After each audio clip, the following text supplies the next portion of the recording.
Let's see.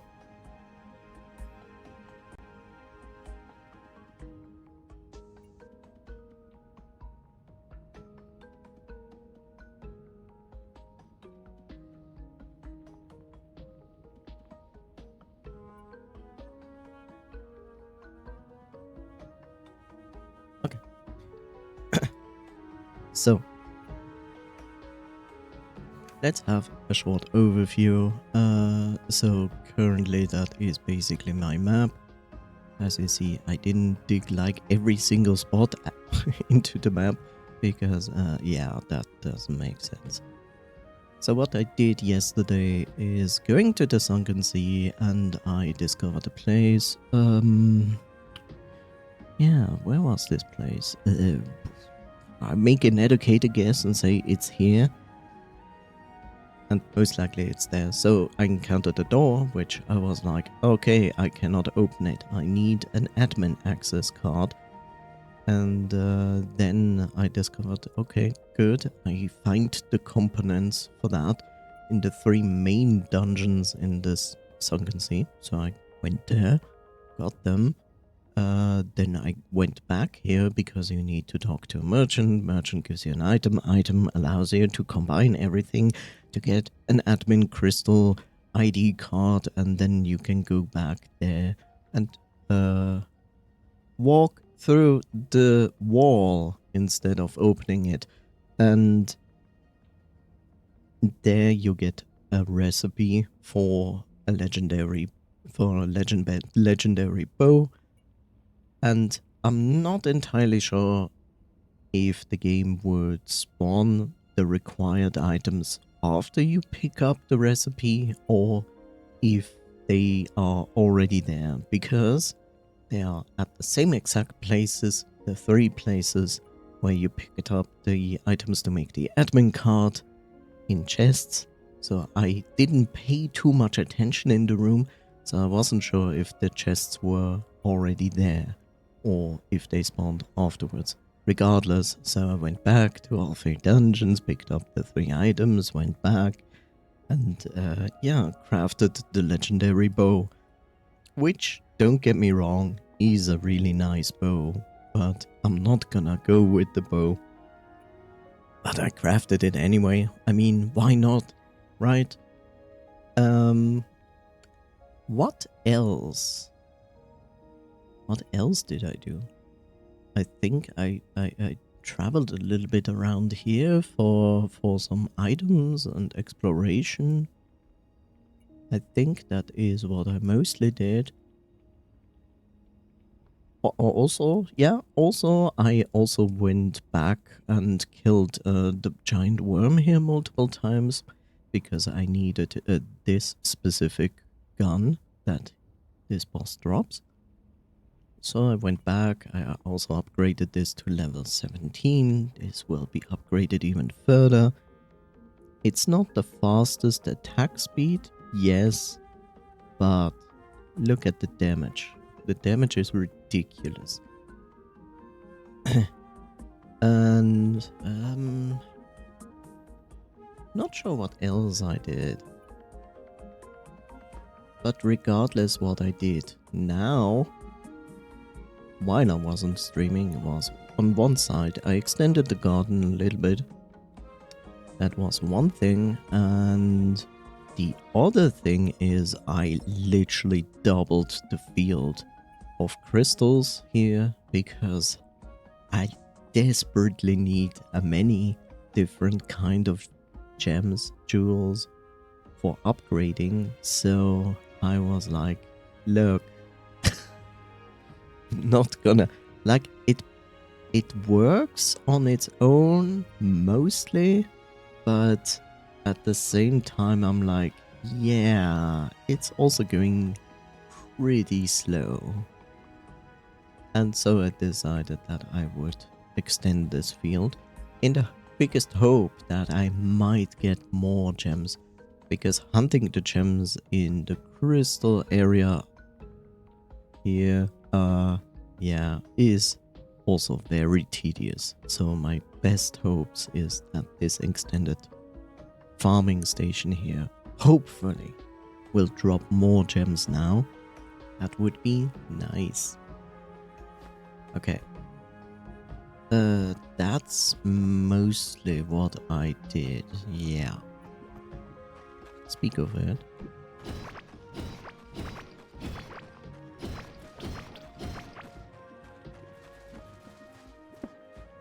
So we can have a look here. So as you see, I extended it and I also... So I extended it, I also put down traps below to speed up the process. Not that it really speeds up the process, it just speeds up the damage the enemies take.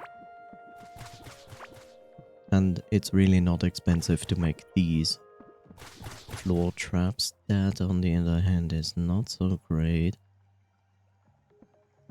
I need to fix that.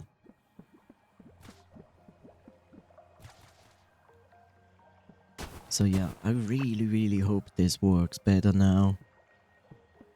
Because it is so annoying that you need these specific items.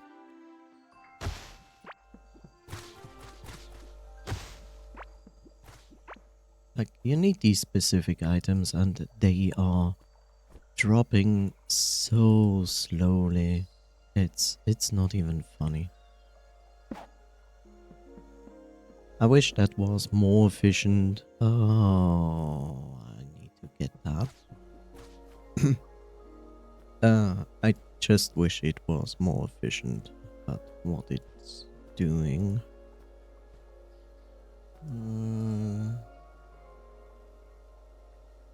That I can actually sell.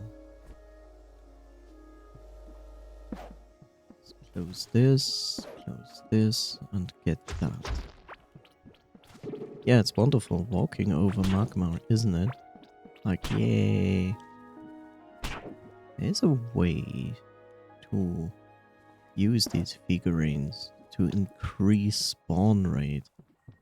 But it is also tied into...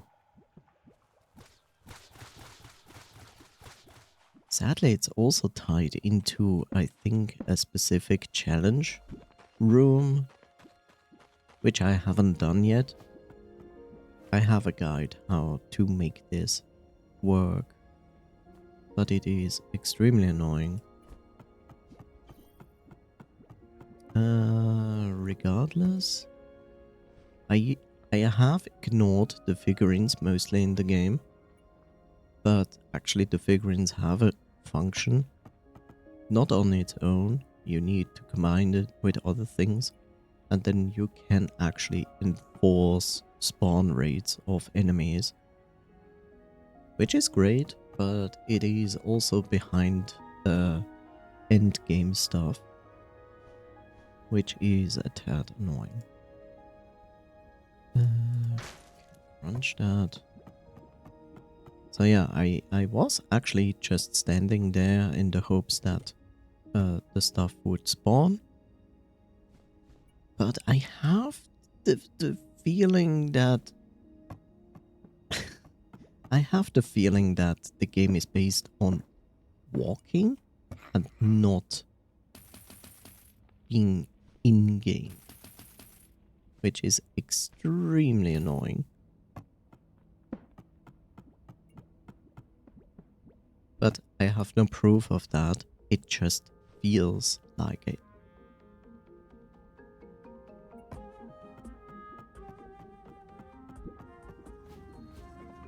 So yeah, as you can see, I extended the gun a little bit on this side, on the left side.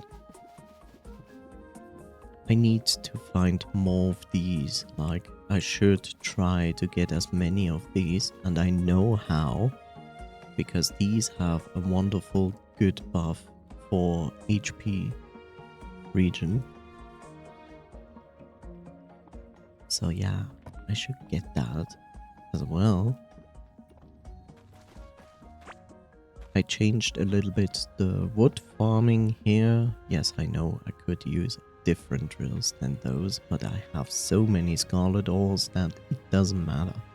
So I made more normal wood here for the sole reason to craft torches. And you wanna know why? You wanna know why? Because Core Keeper is really bad when it comes at leveling skills. So you have the crafting here, right? So crafting is good because, well, you get skill points in crafting, but also you can get up to 50% more armor through it as a passive. But here's the worst thing. The worst thing is like, okay, you can craft these, right? Torches. It's like the easiest thing to do. It's like you need some wood and make torches out of it. But here's the thing. You would expect that when you make other items, right? From crafting benches that use like higher end materials, that these craftings would give you more XP. But they don't. So if you want to craft, if you want to level crafting the fast and most efficient way, get yourself a very nice big wood farm. And I mean just these basic wood, not the coral or these. None of them. Like just the normal. It's like make yourself a farm the same size as this or maybe twice as long.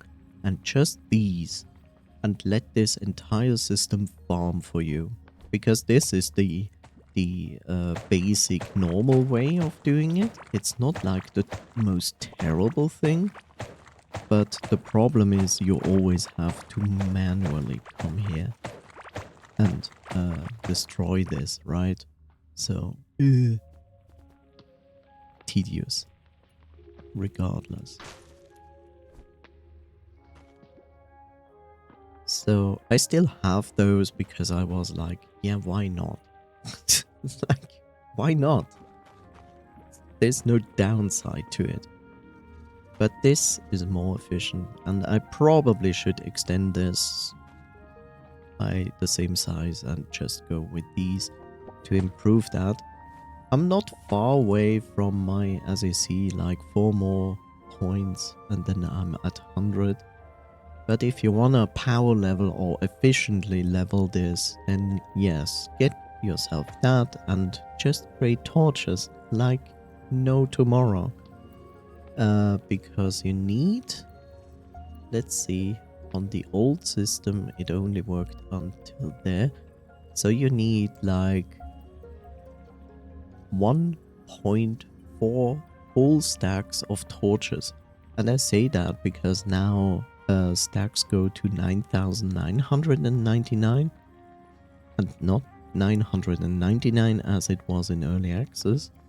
In early access you needed 14 stacks of torches, so you can reduce that to 1.4 full stacks of torches now, but it doesn't change, like it's still the same amount.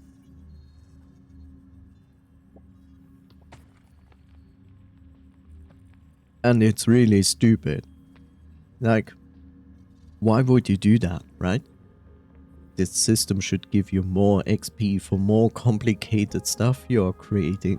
I'm not going, like, it doesn't matter. Yes, I have fishing on 100. Yeah, fishing cannot be power leveled. That's the biggest problem. And that means you will fish over 2,500 times before you reach 100. Because no matter what you fish out of water, doesn't matter. It is just giving you 1 XP per fishing. And it needs a little bit over 2,500 to get to 100. So yes, fishing, you have just to chew through it. I always say like this this, potentially this, and especially gardening are like the most easiest, like these are the most easiest thing. Maybe not that if you're not into fishing, but like these are usually the things you will max out even if you do not power level. Like I didn't power level any of these. Good, okay, for this a few points I did power level, but like towards the end I already had over 90 points, or at least 90 points before I started to power level crafting. You can power level all of this. These are all possible. You can power level all of these, but it needs a specific setup. There are two ways to do this. One is through a boss, and the other one is to create a specific setup with giant mushrooms, and that is your best way to power level these, and usually it's worth it. Like these are only worth it if you really use magic, if you really use minions. Oh yeah, this is cooking, so ignore that. So just these for cooking. Well, cooking cannot really be power leveled. You just have to cook and cook and cook and cook. And no, it doesn't matter. As far as I remember, yes, it doesn't matter if you use golden ingredients or not. They are not going to give you more XP. So just cook you to death. Cook yourself to death with some basic, easy recipe. Yeah, that's the best thing you can do. Yeah. Yep. And it is worth to do this because of this. Because you want MasterChef on 5. Because it's the only way to get not just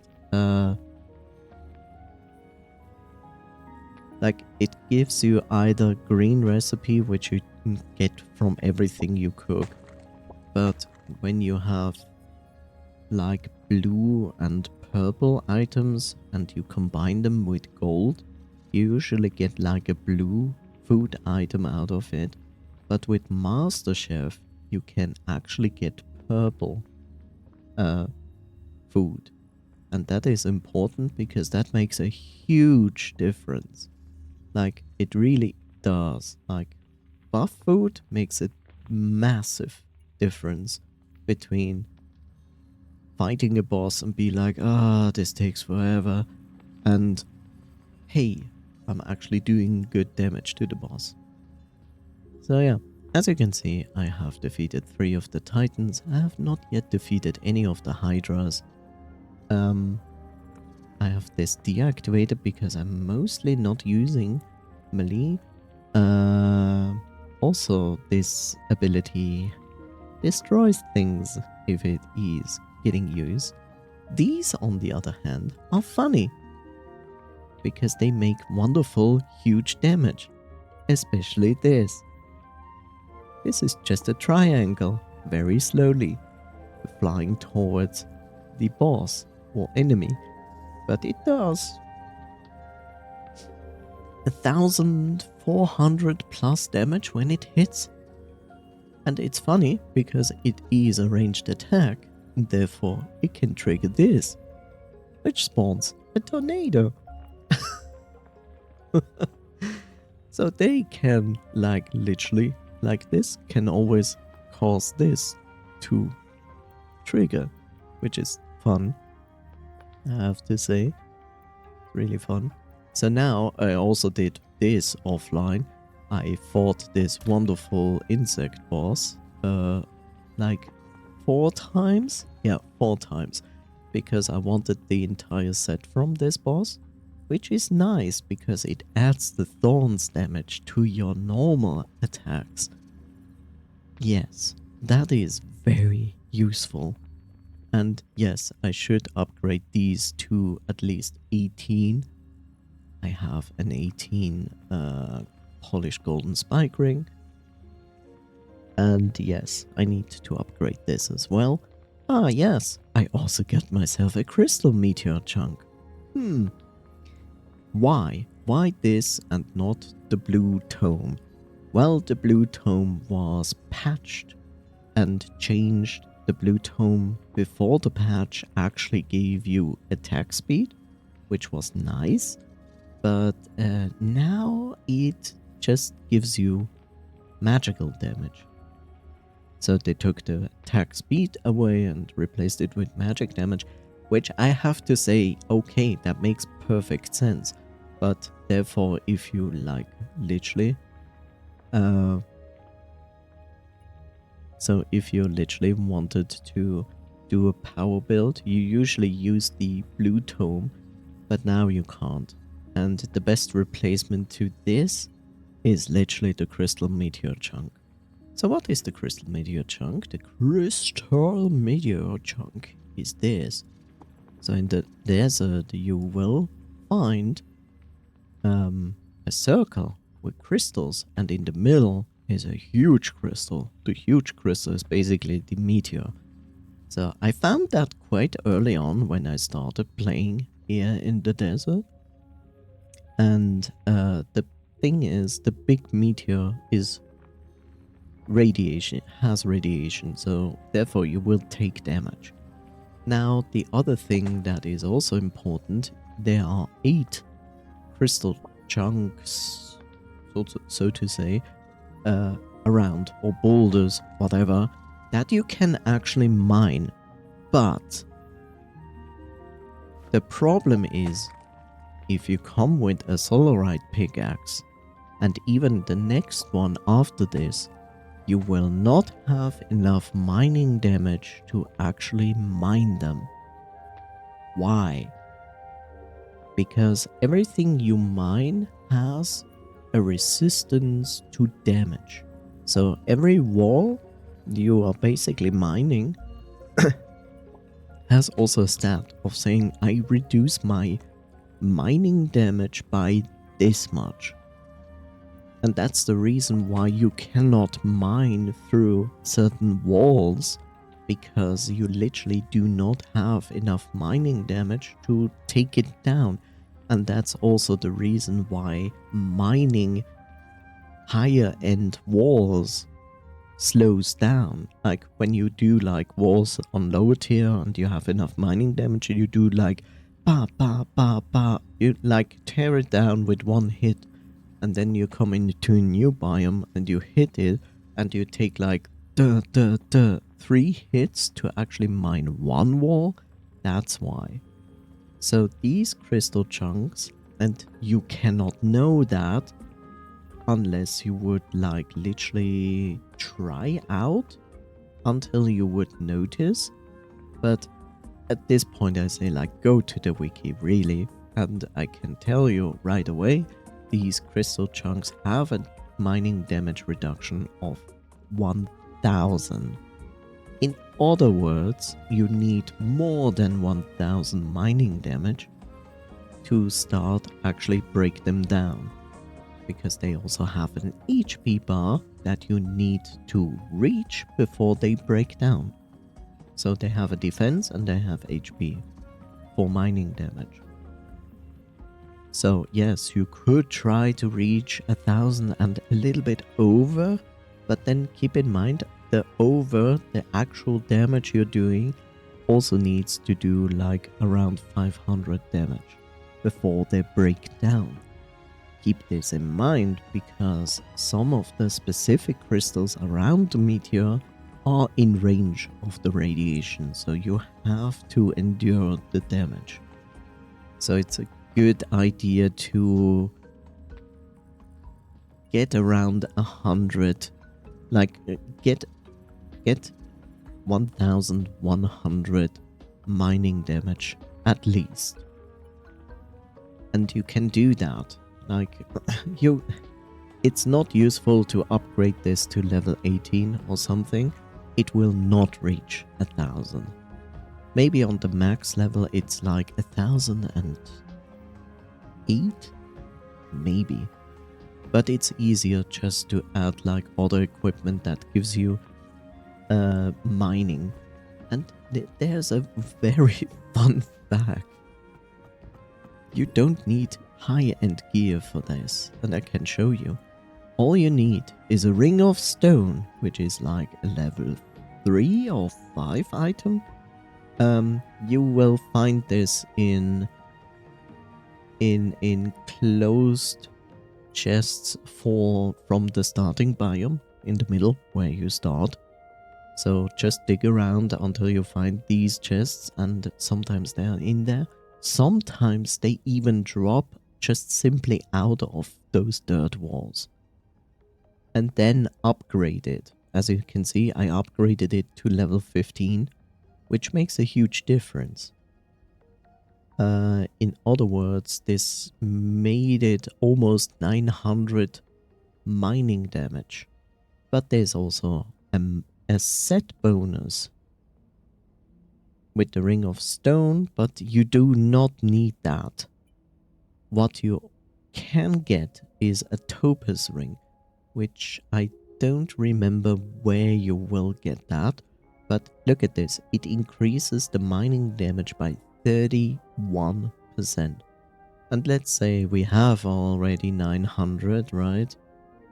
So it's 90, 190, 180, 270 additional mining damage to 900, which gives us what I said, like a little bit over 1100 mining damage. So just these two are completely enough to bring down these meteor rocks within like 5-6 hits. So yeah, so what you're doing, you go there, there are 8 of them, mine them all, then you will have a stack of 8 chunks, and then you put them on the hotbar, combine them, and boom, you get this. I know what some people would now think and say like, what? I lose like 23% of my armor?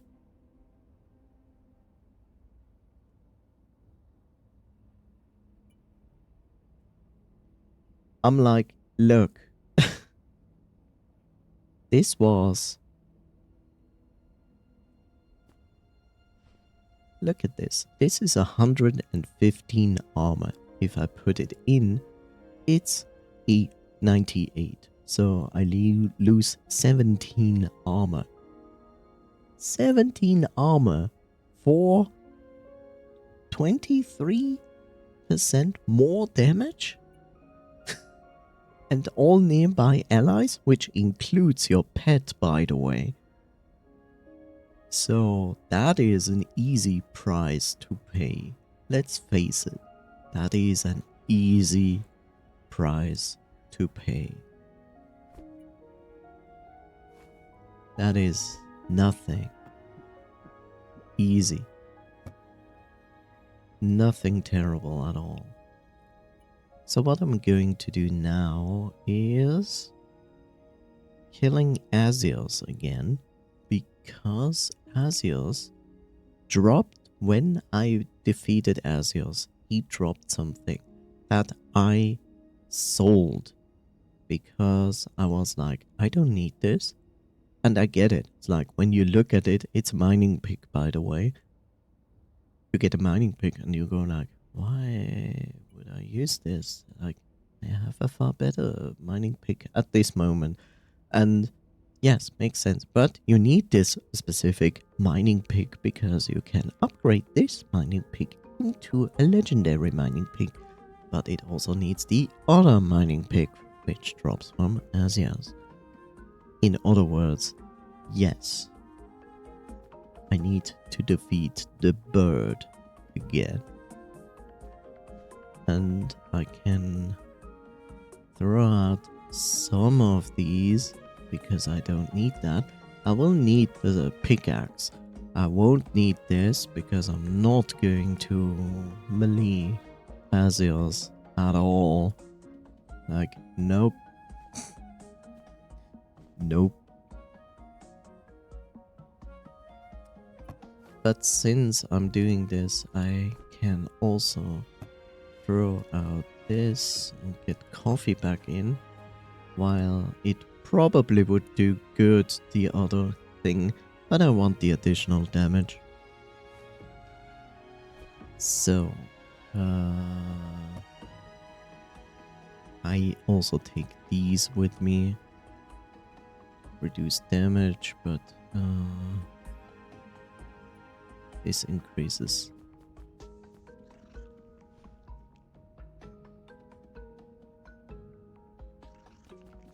And also this. I mean, sure, nice, but yeah. I mean, I can do it, but yeah.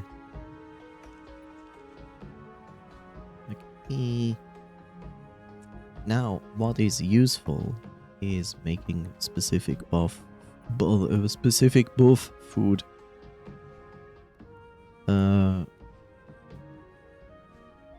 Which requires specific things. So now, it doesn't matter what you combine it with, as long as it is golden food. And then I have like so many of them. So I'm going to make 4 buff foods. And then I'm going to create another summoning for Azios, which needs copper, tin, iron, scarlet, gold. Okay.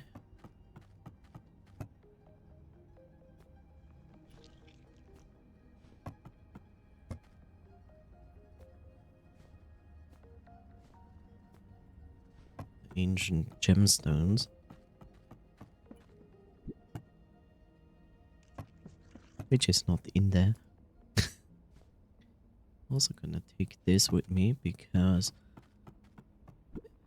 whenever you can, speak with this, because you can get free mechanical parts and ancient gemstones for basically for free, so to say.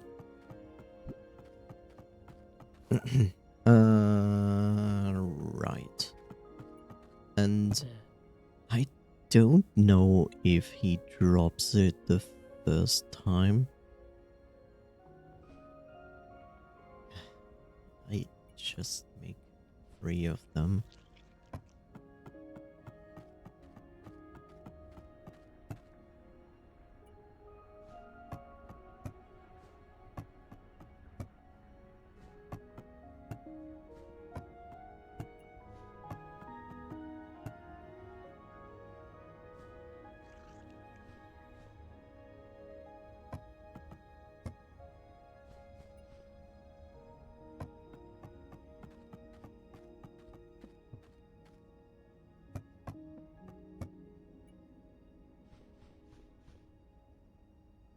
There we go. As you see, I also have like more lures for Omaroth and more for... I made a little bit more than I needed for...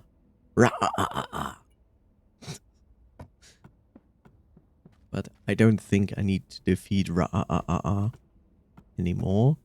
So...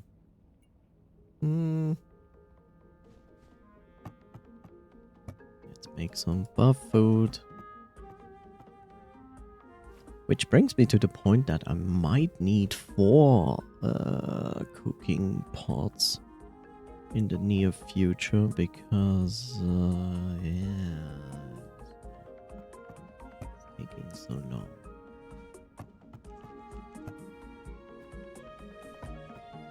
And then I didn't put the new stuff in. Nope. So these are really nice buffs. Also keep in mind, if you eat buff food, it can override itself if it buffs the same thing. So let's make a simple example and say, like, you have a buff food that says gives you 25 more attack speed, and you have another buff food that has 15 more attack speed. If you eat the higher one first and then the lower one, then the lower one is overriding the higher one. Yeah, it's not that great, right? So let's see. Less food drained. I think 12-12 is fine. 12. 12. 15 against bosses. It should be everywhere the same thing. Damage dealt by your pet, which is, as far as I know, not on anything else. Immune to burning, immune to burning. Is this not like the same thing? No, this also gives me critical hit chance.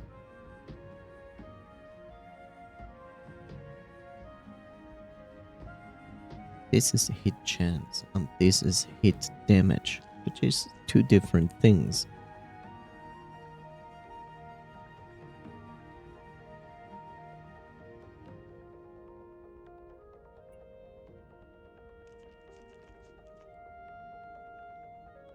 Yeah, this gives me magic berry. So making alone these four foods, makes a huge difference. I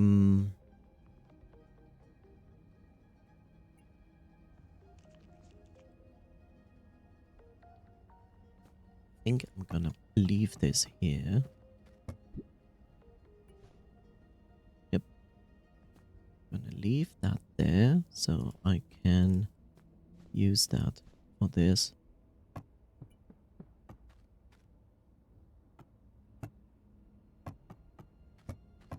So one of the interesting parts is something I don't have here. So literally this here, the bloat oat, so called, this one I usually feed to my cattle. But here's the funny part. This is also probably the best food that you can eat for. Like, this is probably the second best food you can eat for HP regeneration. Instead of cooked food, which is so weird. Hi, Bob. Thank you, Bob. I shall do that.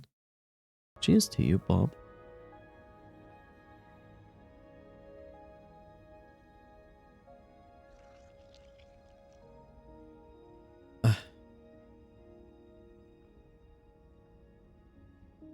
Okay, so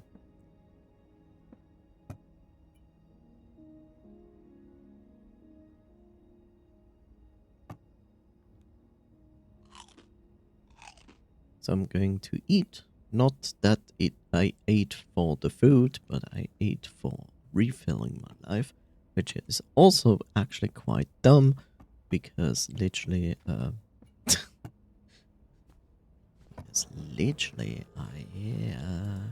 could just sleep in my bed.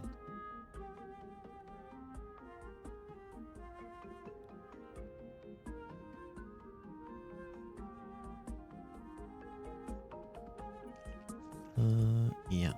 Oh. Okay. This brings me to a point that I need to write something. One moment.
go.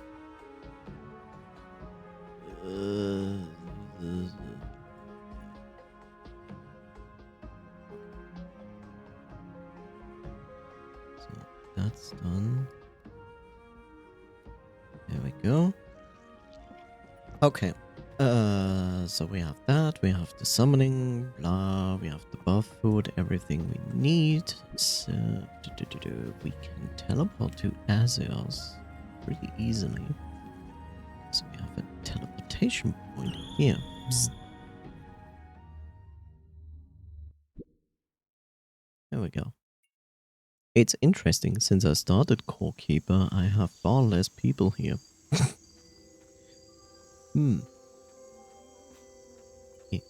I'm actually surprised because like Core Keeper released and I started playing Core Keeper on its release because I was like, look, I'm playing it on release because people are mostly interested in Core Keeper when it's out and not later.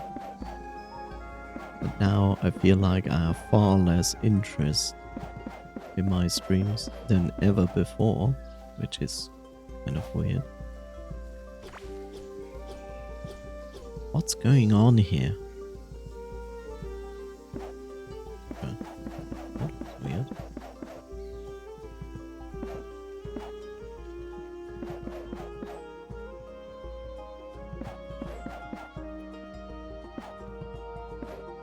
So this floor might get destroyed again. There's a good possibility for that. But that's okay with me. I still wanna see if it's really gonna get destroyed.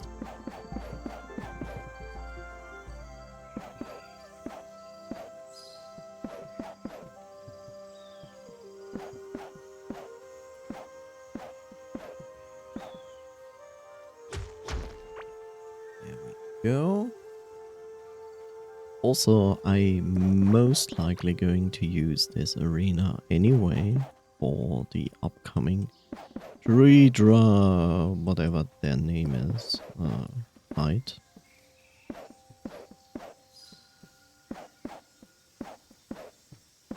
But yeah, I'm kind of glad to see how, like, I had literally not really a stream where I felt like I made zero progress.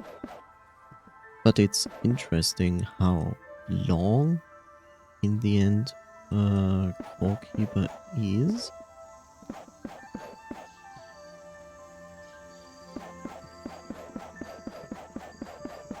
Not that it is like a really bad thing or anything.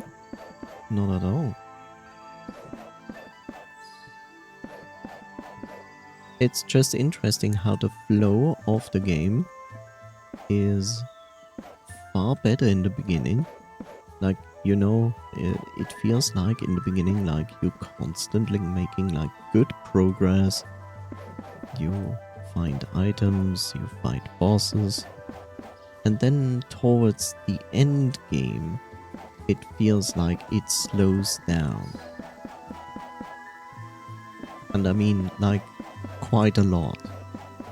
Like, right now, I could make far more progress if I had the same thing going on, like, in the beginning of the game. But instead, it feels like you need to farm specific items, which are also, like, all rare, to have a useful chance.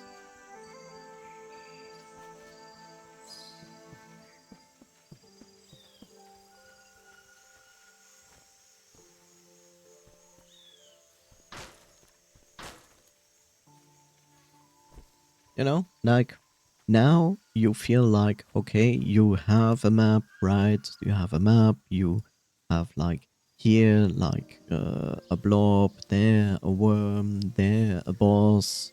You have this blob, which is a pain unless you can kill him fast. Then you have here, and and it feels like when you reach this state, it's basically like, yeah, you will notice it here in probably your first Titan boss fight, that it takes quite a good amount of effort. I would say you most likely will encounter Asios and will still do fine, but when you start to encounter something like Omaroth, I will predict that most people feel like now the bosses feel like very damage spongy. And then it comes back down to, what can I do? I need better equipment. And so they start to explore other areas, they upgrade stuff, and then they start to tackle these bosses. But like what felt like a good flow in the beginning, like starts to slow down and slow down. And now I'm literally like at this point where I say like, okay, I have a specific strategy to go for to deal with these damage sponges of bosses and equalize like the unfairness factor for some. Unfairness factor, for example, this one, which is Igneous, the Molten Mass, which is a giant fire blob, which, as you can see, is like in a very small enclosure here with lava, with hell butterflies, with lava slime tiles that spawn where he jumps, where slimes can spawn from. So you can potentially understand that this is one of the worst fights in the game, unless you do a lot of damage. And I can imagine that this here, the blue blob, is probably very similar to that. And when it comes to this worm here, which you have to fight on water, which I also say like, yeah. And that's the problem, right? So you can only do so much for your equipment, and then you are literally like pointed into the direction of like, now you need to find a strategy and a synergy to increase your damage a lot. Also your defense. And you need to upgrade everything. But upgrading is then again blocked with gems that only drop from one enemy on a rare occasion. Which you then need start to farm to do that. And I'm like, man, that was a bad decision on the side of the developers. I still say like when it comes to stuff like this, like especially upgrading stuff, I would prefer that they would offer us a way to craft those things. Like, make a recipe that we can find that is not like extremely hidden or like behind very complicated ways to unlock. So upgrading becomes easier, but still will be kind of costly regardless. But as you see, like, I got some gems, like some, not much. Like, I can probably count it on one hand how many gems I got from all of this exploring and fighting these specific enemies. And then started to make a farm here where I probably also got less than 5 gems yet. Which brings me to the point like, yeah, the one thing that will help us to like make this progress like feeling good again is hindered by 3 gems. Like 3 items. That's it. And I'm like, why? Like, I don't mind farming a little bit, but this is not like a little bit farming. This is like, how annoying can we make this entire process as possible? And they did it. And it's just like, bro, I just want to progress and feel like I'm doing something, not have to spend the next 40 hours in standing somewhere doing nothing in the hopes that enemies spawn and getting automatically killed.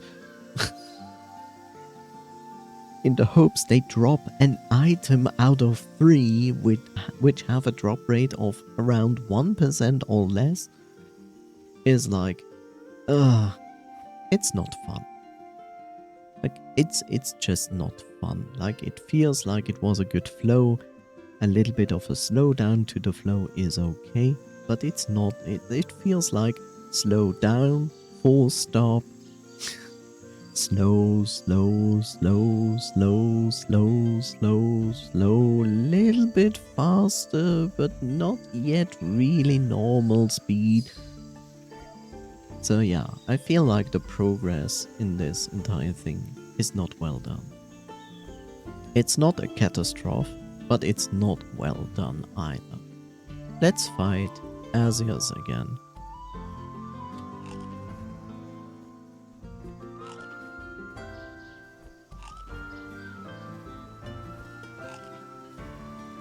Alright.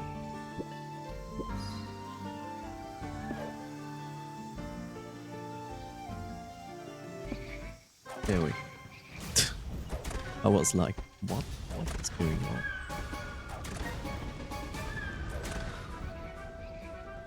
Oh. I see. That was a boss. Okay. I didn't expect it to be that easy. But okay. Yeah. That is not what I want, but this... Is this the one I want? Or is this already the item? No, that is not the item. But this is potentially the item I want. Okay, didn't want to shoot the thing. Interestingly enough, what I noticed is that you not always or never actually can respawn this specific titan, like a specific titan, right away. I think the soul is an indicator of a cooldown. So when this is gone, you can actually do it again. But if you do it now, I don't think he spawns again. But we can test it. So I can do this. And be like, And yeah, it seems like this is correct. Yeah. Good thing you can just farm it back down also.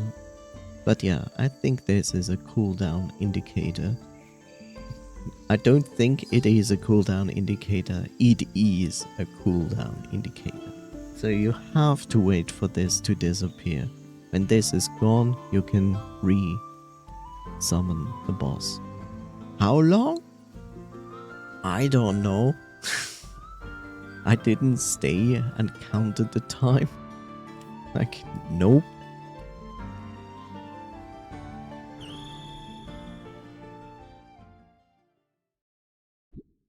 Okay. Oh, God. Let me have a look into the wiki. Ancient pickaxe. And yes, as you can see, the mining damage is far below what a solarite pickaxe can do. But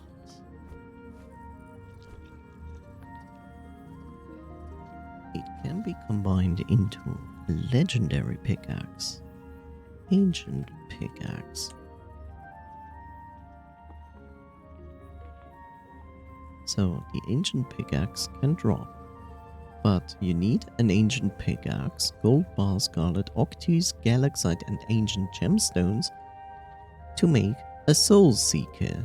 The soul seeker has a little bit more mining damage, but also mining speed, blue glow, and you get a 1.5% chance to gain an ore that is common in the currently mined wall when destroying a wall, which is nice. Also, the durability is infinite, so you never have to repair it.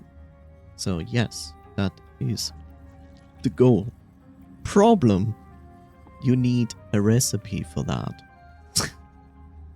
Which, by the way, is only dropped by Igneous the Molten Mass. Yes, which is probably one of the most difficult bosses in the game, under normal circumstances. So, yeah. Fun. Also, I think you need to... Can you craft it anywhere? Yeah, you can craft it anywhere. I think.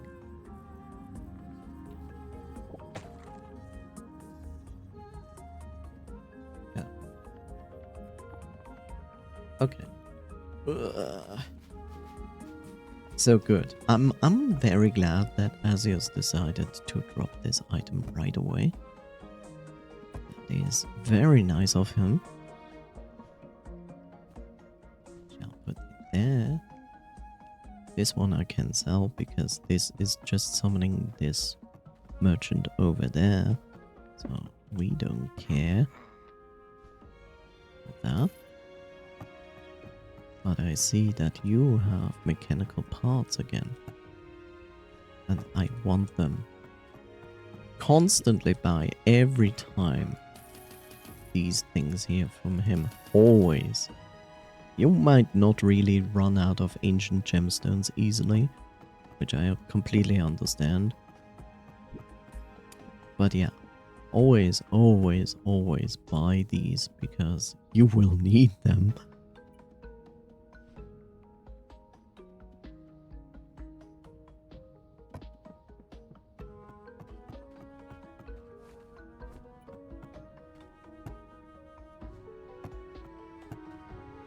Smell these and let's have a look. As you see, my buffs are still running because they go for a good 10 minutes, which is nice. What is this? Is this my desired flame necklace? Is it the famous desired? My desired flame necklace? Is it? Is it a flame necklace? No, it's a melting lava wing. That's so sad. So the hell butterflies in this game drop a specific item, which is called the flame necklace, which, well, I really want. And apparently none of the enemies actually dropped anything useful here. Sad. I don't have a shovel with me. Oh, but a grim hood. I'm not sure if I have that yet. I need more shovel. What's going on here? Yesterday was already such a bot-heavy day, and now they continue with this fool tommery. Oh, I'm on board. Oh.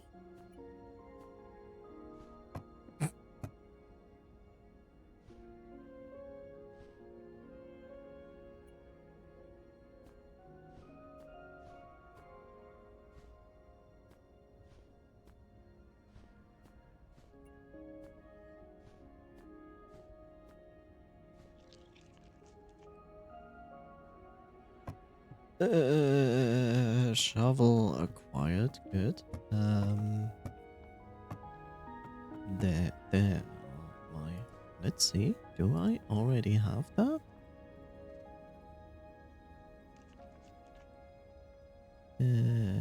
Yes, I actually do, so I can sell that. Oh well.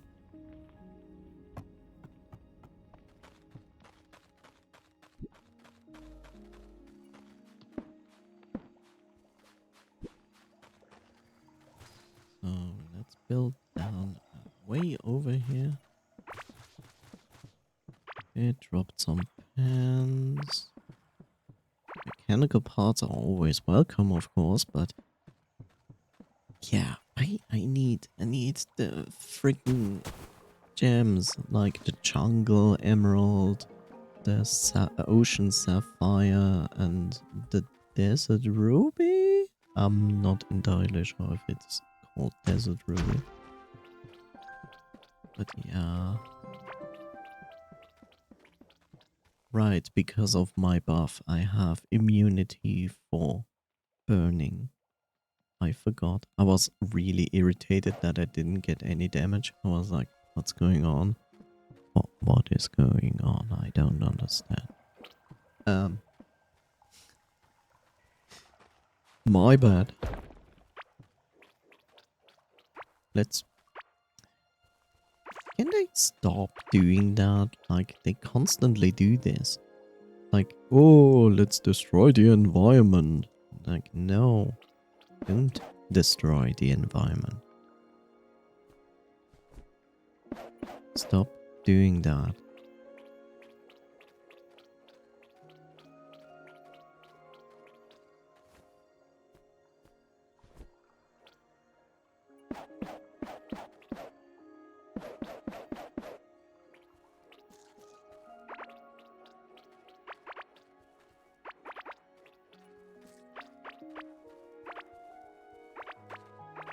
Oh great, more destruction. Why are they doing this? I think it's the big mob that can spawn from these that is like hammering down on the ground and then destroys like my traps. I think it's that.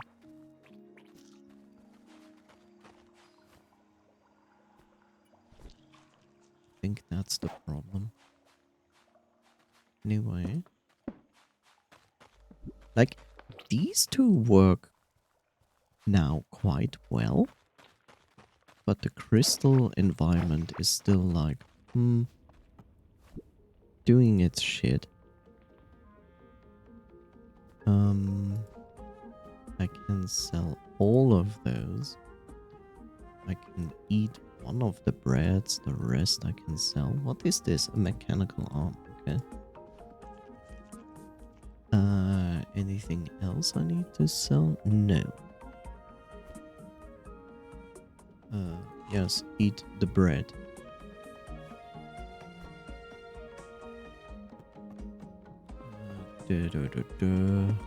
Hello, sir. Would you like some items? Thank you, sir.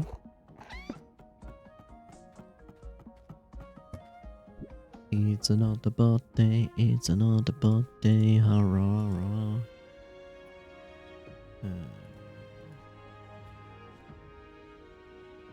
Right. Put this here. This goes there. Speak of, this goes there. This also goes there.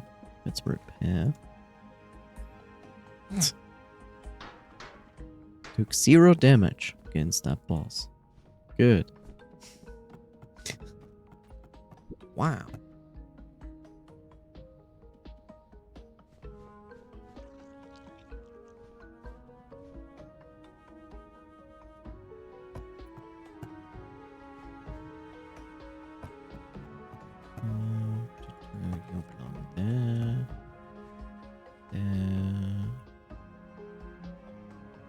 Let's make some of these. Hopefully some skill points, which I didn't get any. Which is not surprising.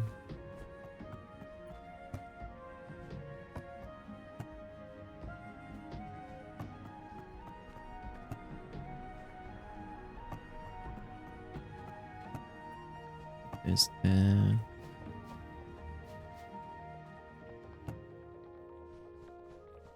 There we go. Okay, everything is back where it should be. I have that. could consider to try at least igneous. I also have immunity to burning through my buff food, so that also should be fine.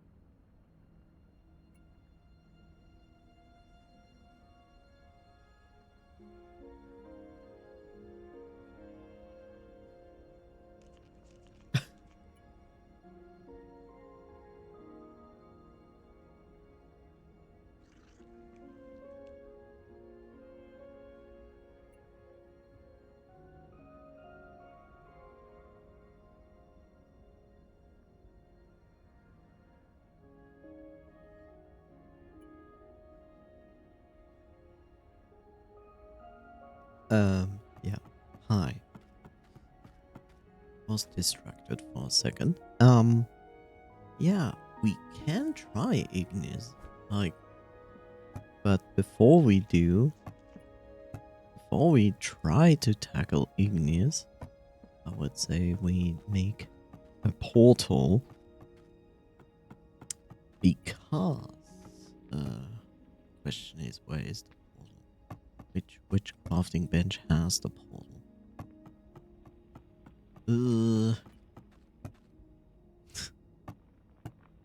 You.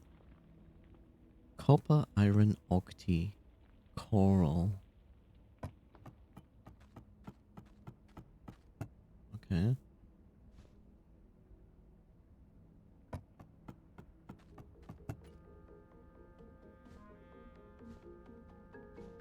I will just all of these up. Also need ancient gemstones and mechanical parts. Sadly, these portals take 8 of those, which is like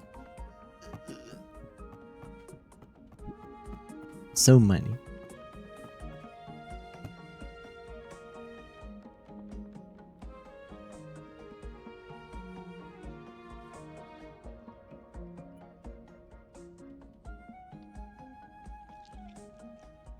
Excuse you? There we go. I need a portal because I think I need a portal. Let's put it this way. I think I need a portal. There is a chance that there is a warp point here around the boss. But I'd rather have a portal down there. And if I don't need it because I find a warp point, I still can just yoink it with me.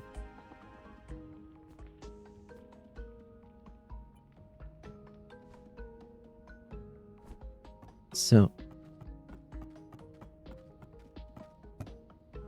let's put stuff back.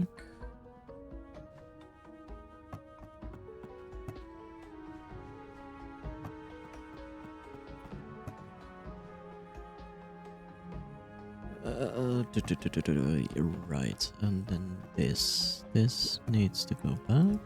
There we go. So I don't need to summon igneous, since igneous is already spawned, but we need the buff food, which brings us back to cooking pots.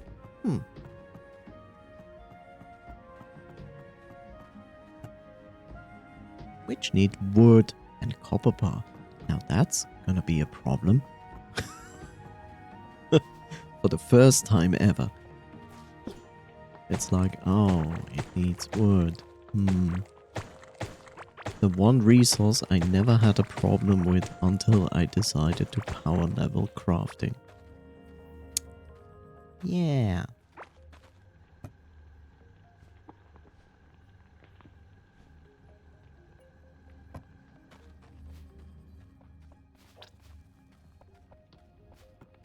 What did I say? Like wood and something? Oh, copper bar. Why copper bar? Why copper bar? That makes no sense. So yeah, I'm going to make 2 more of these. And I can throw this in there. Can take this out. Throw in here. Throw that there. And be like 1, 2, 3.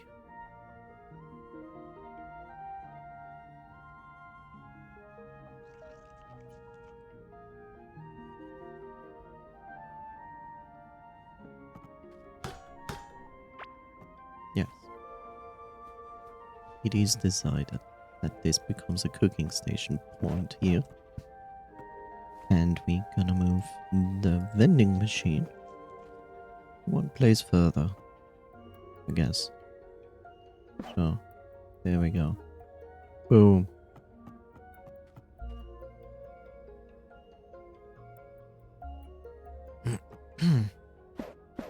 Oh my god, you could also place it here, and then it looks better.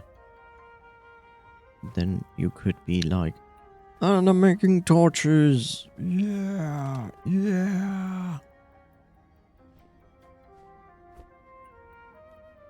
And then I put a torch down there, and then I will be like, and it worked. Wow, I'm impressed.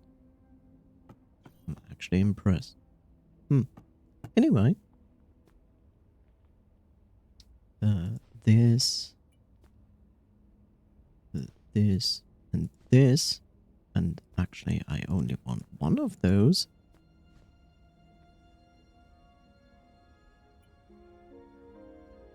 That means he is from lava.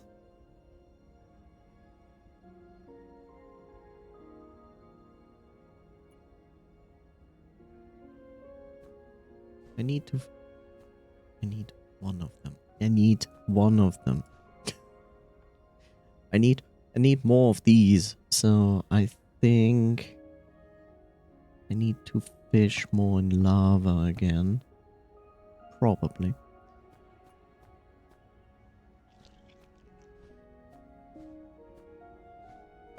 Okay. Let's cook some food. There's no way to tell if I actually survive igneous. There's a good chance I won't. But I'm going to try. I will not need this. I will... Yeah, now is the question. Do I...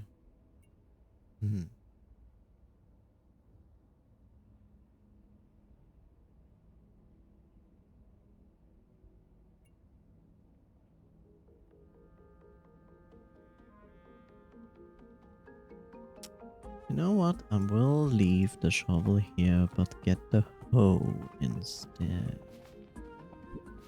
Yes. Shall take the hoe with me and repair that hoe with no repairing materials.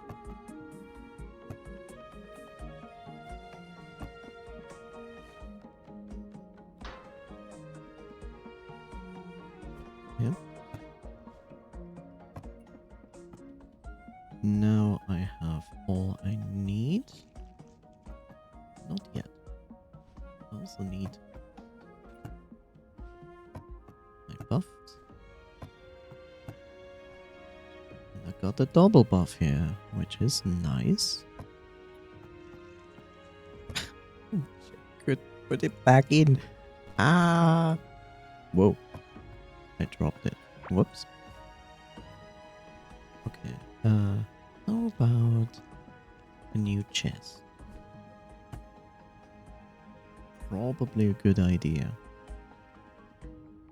I shall put down a single chest for this.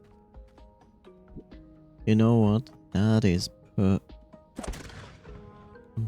It's perfect to shoot your wall.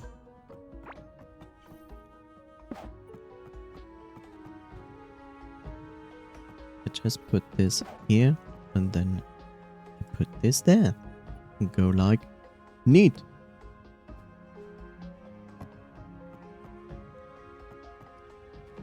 Yes, now let's see. So I have a teleport there, which is good so far.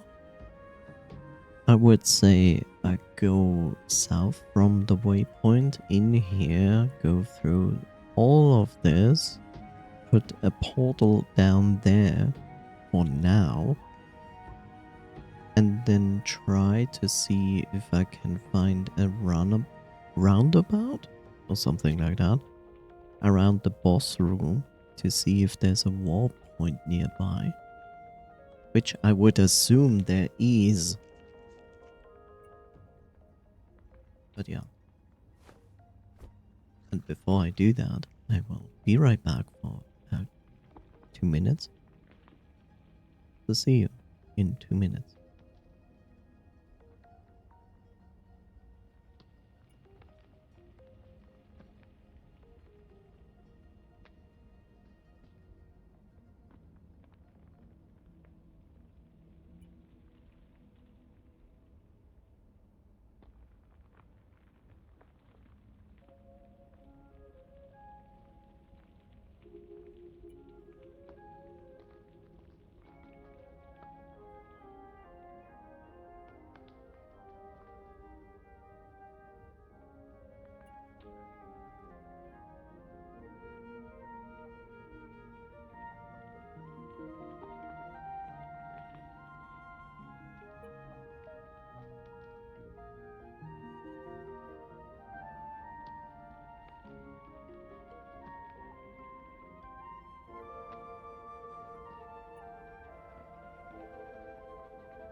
And I'm back. Rah. Okay. Show.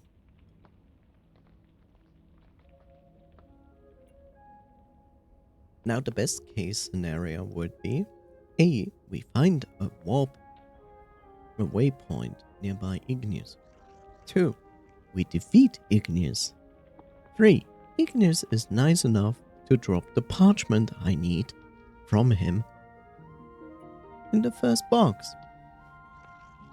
That would be cool. Because then I don't have to fight him several times again. Me.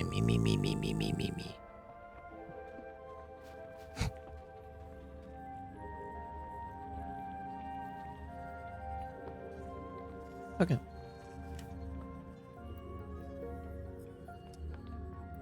There we go. And who knows? Who knows? Maybe I encounter some hell butterflies. Hopefully not too many. That will be nice enough to drop me the flame necklace. You know, another item that I actually want. I like that I have like I like that I have coffee with me, which is funny. We're going to fight a fire boss. What do we need? Damage.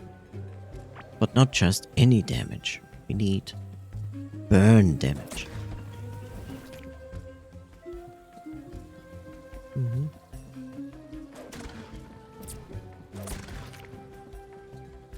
damage. Okay, let's see. More a little bit to the left. There we are. Oh, that was not my intention, but here we are.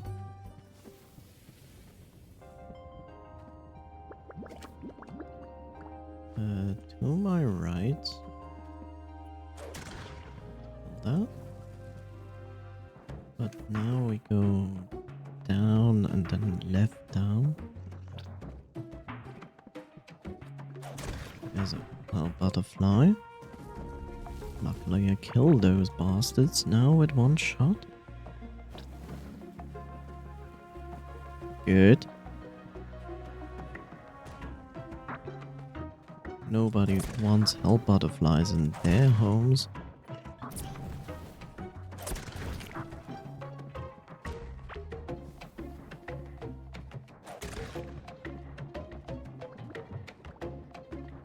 Whoops, that is the actual boss room. Yeah, see this thing deals 1,500 damage. Okay, I'm going to put the portal down here. Yes, sadly this portal is going now to need 10 minutes to load. Which is like... But here we are. And then...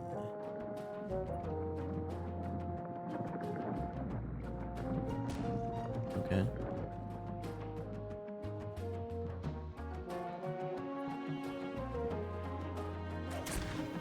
Whoa.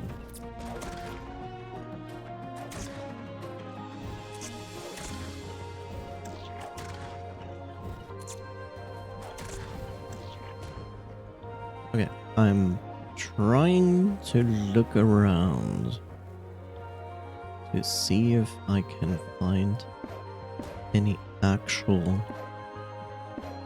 warp points, which would be good, but there's no guarantee.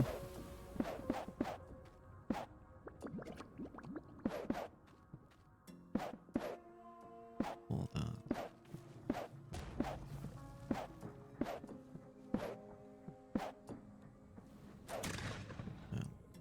Wow. Wow. I missed twice through everybody. That's crazy.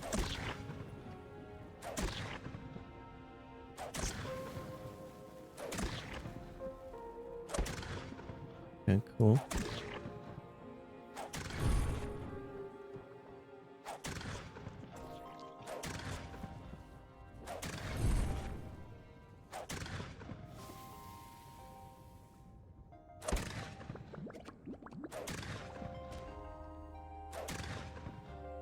Okay.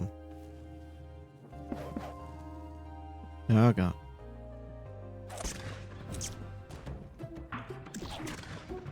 Okay.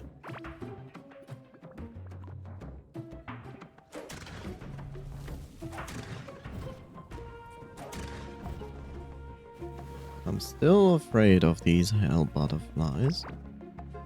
Justifiably so.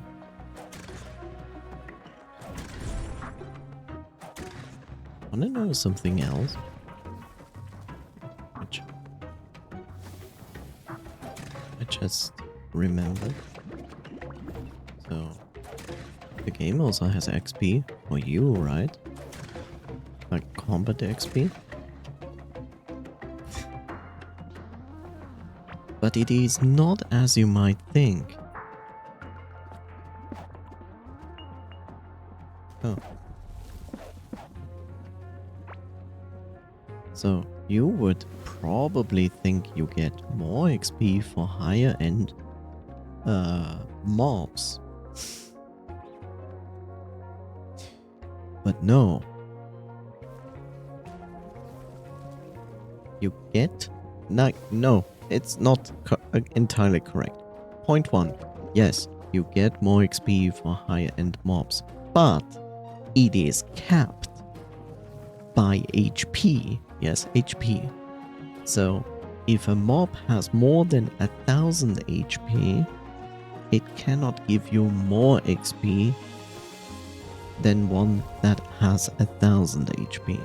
So if you want to power level this, you literally need to find the mob that has the nearest 1000 HP, but is like the easiest to kill. Isn't that bullshit?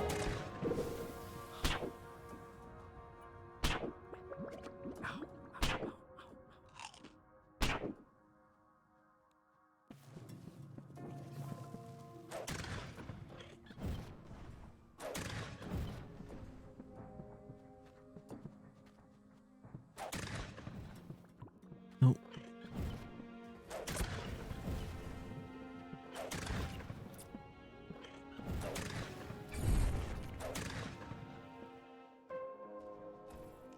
So yes, it's good I'm killing hell butterflies.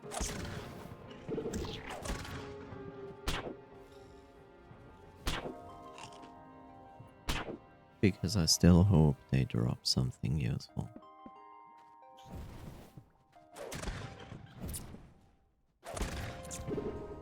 Why? Why? I actually dodged it, and then it was like, no you didn't. I also might have walked into it, but because I'm very good at that. I have like a huge talent for that.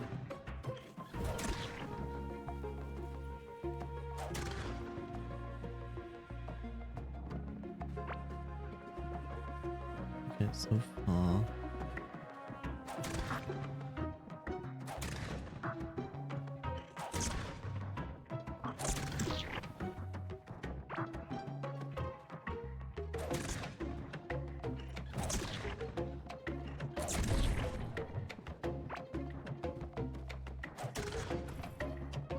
So yeah, I'm literally getting sidetracked here a little bit, but it's okay.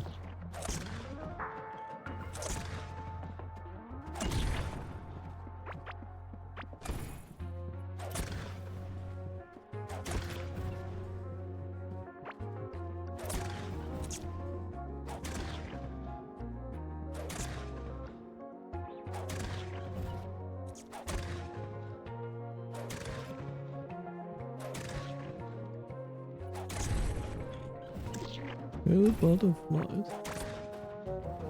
Whoa. Okay, that's another hell butterfly statue, which is not bad.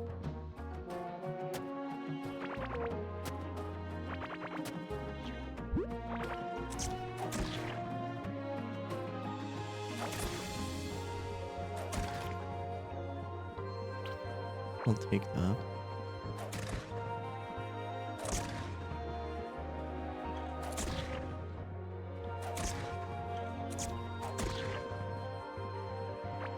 Yeah, magma blobs are not like the best enemy to fight when you want XP from fighting them. Like, no.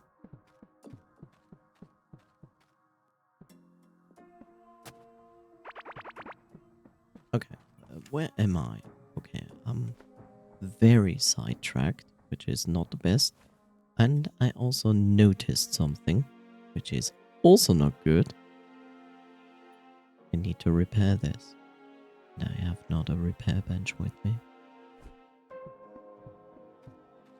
Good job. Very good.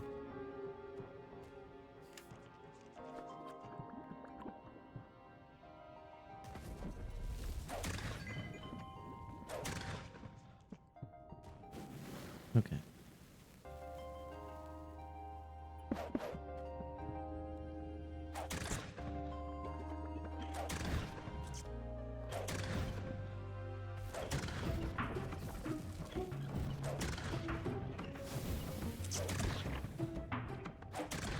I'm really surprised so far that I haven't found a warp point. Like, it's so strange. It's strange because the other ones had warp points. Then again, the poisonous mass didn't. We have to also mention that. Like, the poisonous mass didn't. Ah!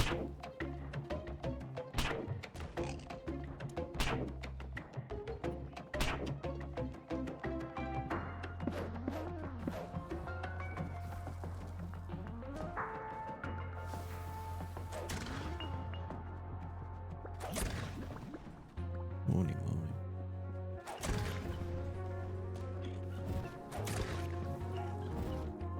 No!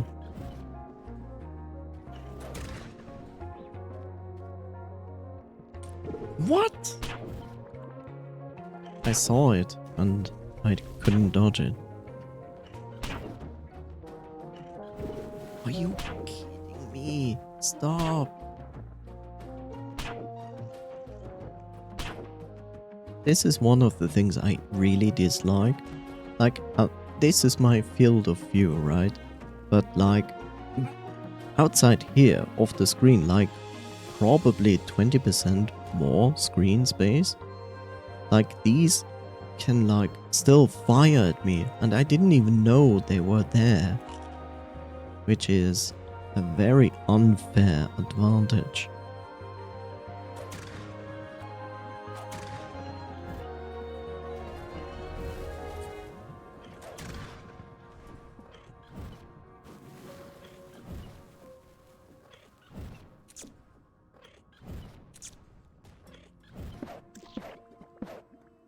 Whoa, whoa, no, no, no, no, no, no, no, no, no, no, no, no, no, no.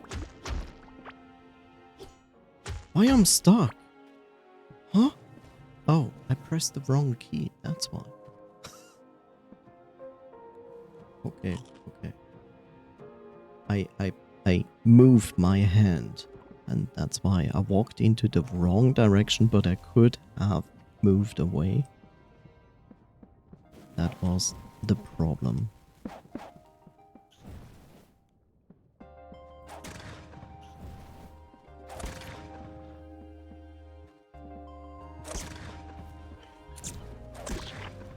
Problem is I have soon no more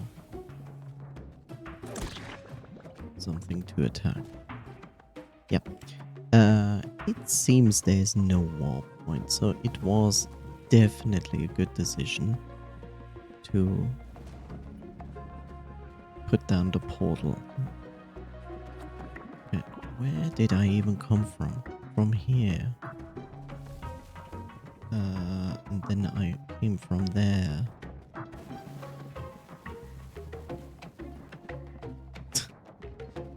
Ah. Okay, then we walk through all of this.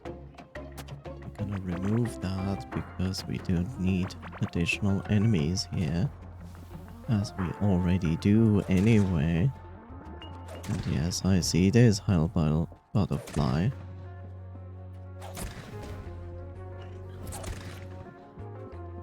Not a fan. So what I'm going to do is close this. And I'm also closing this. And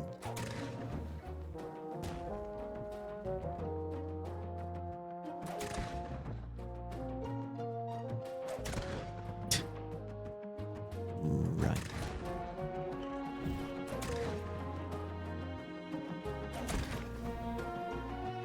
I will also pick this up.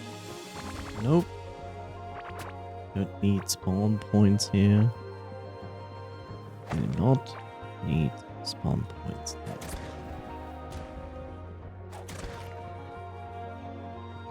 These hell butterflies are not very nice, considering that I want just one item from them, but they decided like, nope.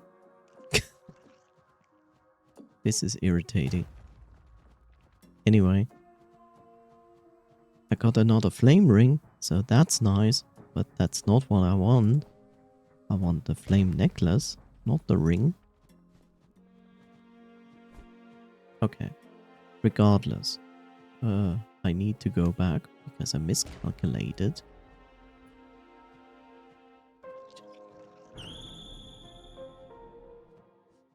Which is annoying and didn't take me the repair station. Yay, GG.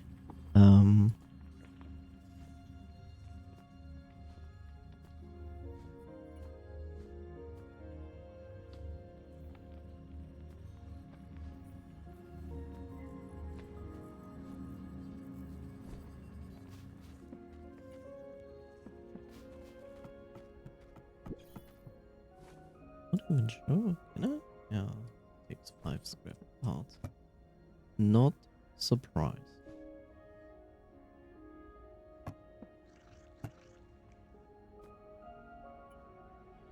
Where are those scraps? Oh, there, those scraps. Also, I'm pretty sure I have this breastplate. Don't take a repair station with you.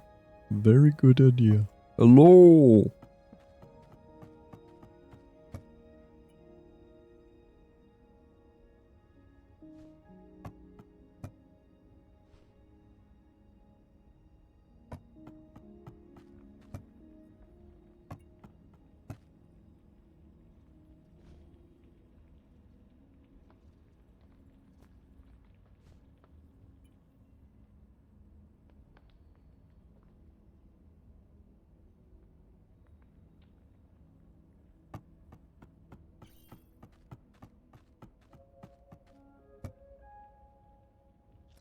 I will just keep collecting those figurines as it seems.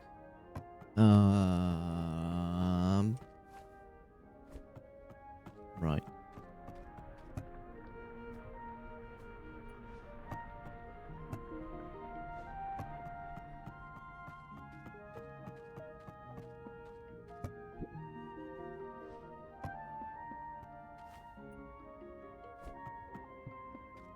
Pet goes here.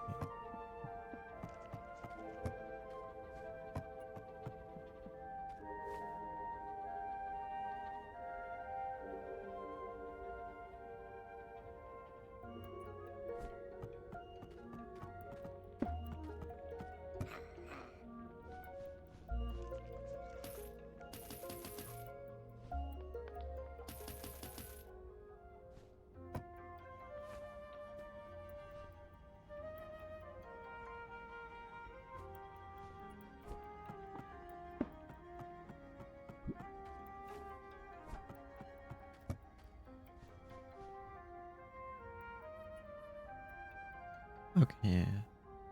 This is mostly okay.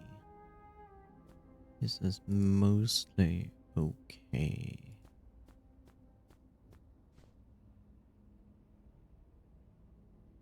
Okay, let's repair my weapon. Everything else. Right. Everything is repaired. I do have a repair table with me.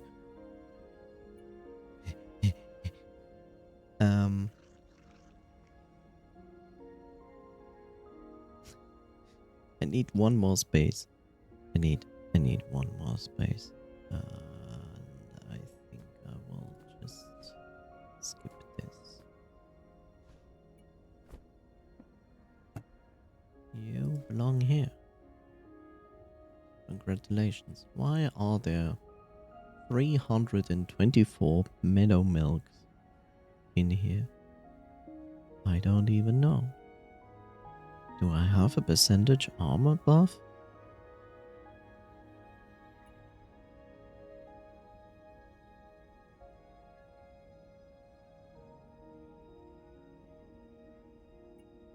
I do not.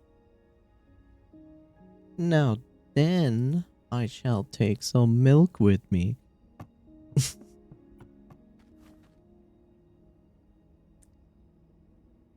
Right.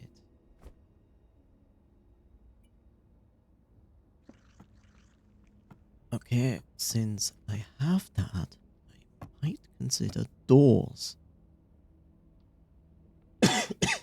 I know, crazy. Doors. Who thought about doors?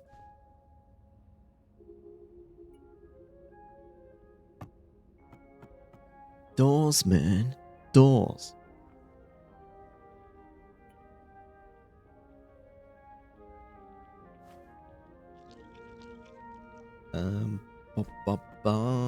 Okay. At this point, I want to actually check if my farming station did anything of use. So much completely. There's a ruby, which makes me happy. But the rest of this does make me happy, especially since I don't have a shovel with me. As per usual, I don't have a shovel with me, because I always forget to take the shovel with me. There is a hell butterfly. And this hell butterfly will certainly be nice enough to drop me a flame necklace, right? It would be extremely nice to me to drop a flame necklace. But it also seems to heal itself when it's on lava, magma. I know these things can die because of my traps. I know. This is so annoying to see. Like the hell butterfly takes some damage and then like flies away, instantly heals. And I'm like,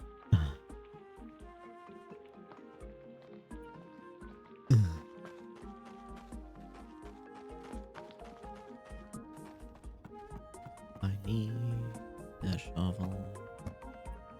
Someone give me a shovel. There's a shovel. Alright. Hooray! We have a shovel.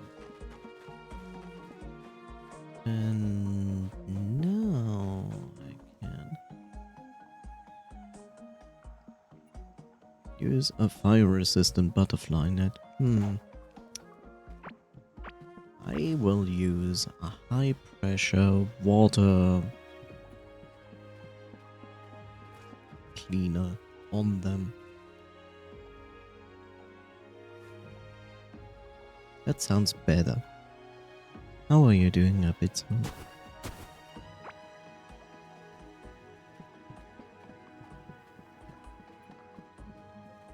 Rip, yeah. Hell butterfly goes rip. Rip. I can't see to the top, so I don't know if this is actually... Wow, one drop. Amazing. It's all I ever needed. It's here on this magma field. I'm well, and you? I slept well. I got actually up pretty early, and then I decided like, I could use some more sleep. So I slept a little bit more longer, but not too long either. So it's also nice temperature-wise. So I would say I'm pretty chill, doing fine.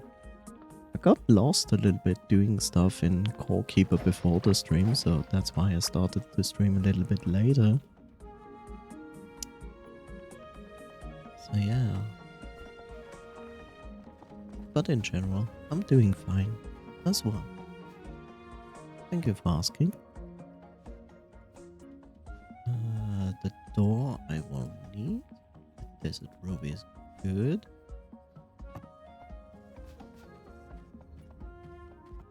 Oh no, you're missing health. Imagine that would work in real life. Oh no, it's a flesh wound. What shall we do? Put him in bed. Healed. Like, I need points?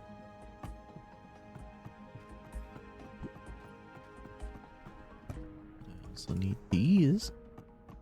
Let's see if I can upgrade something. 18? Wait. Right. This needs the ocean. So it's 17 to 18 and I do not have anything on that. Now that's sad. Well, what do I need for you? Galaxy balls and ancient coins, which I have in my inventory. And now I need this. So let's do that. I mean, I have nothing against more damage.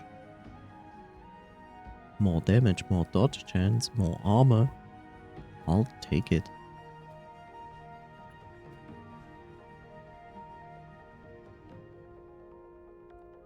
I'm not sure. What is the up? They're already at the jungle state. Okay. I could upgrade the Octarine bag.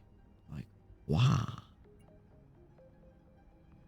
I could upgrade these two things, and I don't think you will really. There's maybe one more lantern in the game, but I don't think there's another bag in the game at all. What will you use?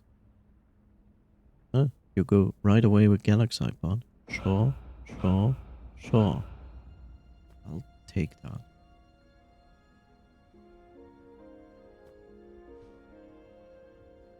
This game here, huh? Let's do that. More glow.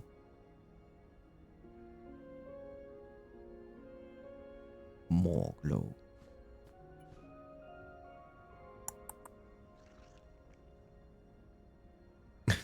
I wish I could put Coffee Siphon in to upgrade Coffee Siphon more. That would be cool. But this also is going to need a jungle item. Yeah, but at least I could upgrade those things, right? Whoop. Whoop.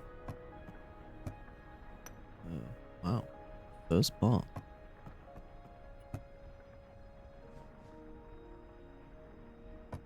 Okay. Basic materials go here.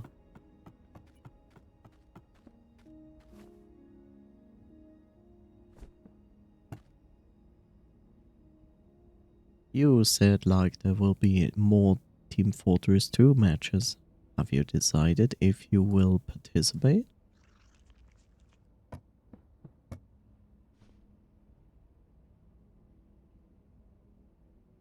Wait, did I put ancient gem coins? Yeah, put coins in there. That wasn't the smartest thing to do. Yeah, I'm playing the new season. And is it going well for you?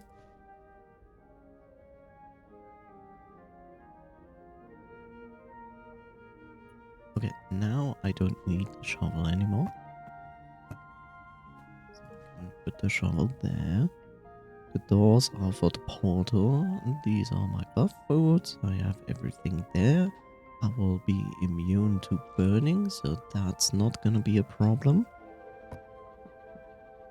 Yeah. I'm pretty disappointed with my team, though. Well, hopefully they learned something out of everything and are improving. That would be nice for everybody.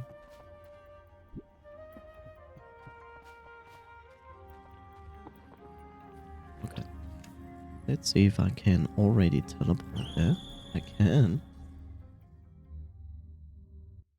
Ah, teleporting to the portal is always possible, but using it to teleport away puts it on the cooldown timer.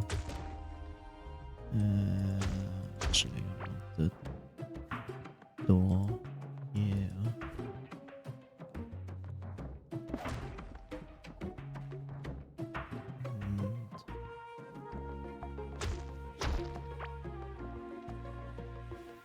Door goes here, and this irritation here is killing me.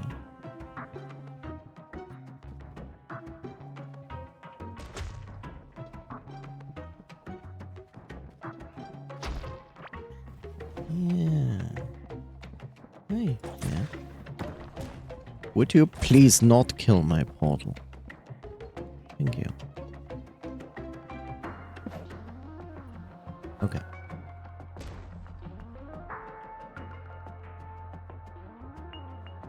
Doors are done. Which brings me to the point. Yeah, I will repair this, despite that I used it only once. Don't care. Okay, so this is a room full of horrible things. Yeah, good that I just walked into the damage, as per usual.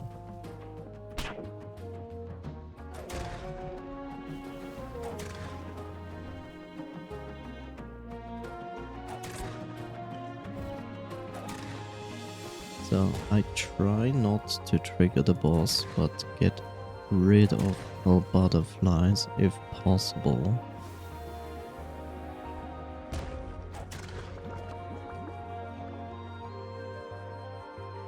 Additionally, it would be nice to do this.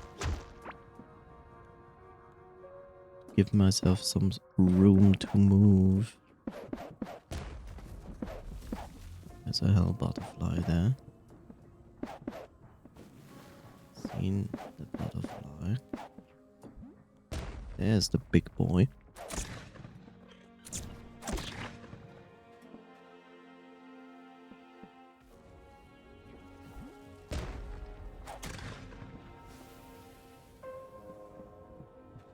I'm not sure if I can. I don't think it is possible to put something on this. Yeah.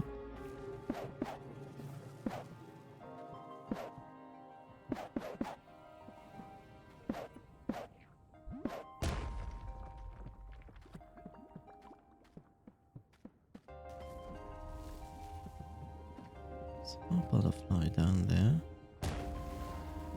Try not to trigger the boss if possible.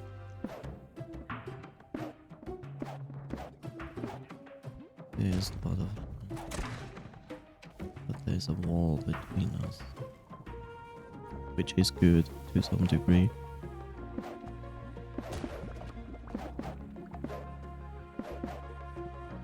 There are now 2 butterflies there.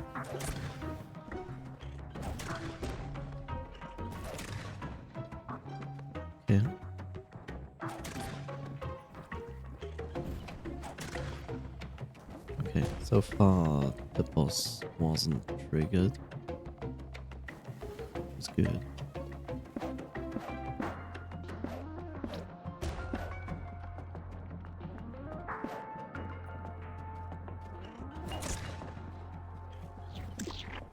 Yep.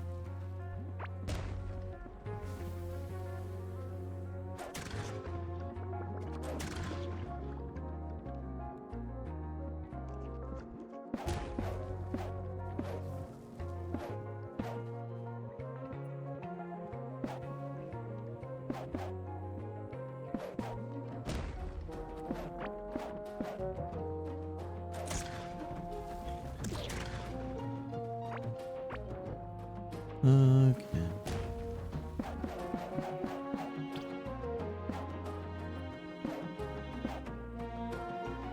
The more room I have to move, the better. Also, to remove those. Don't really need more spawn fields for anything.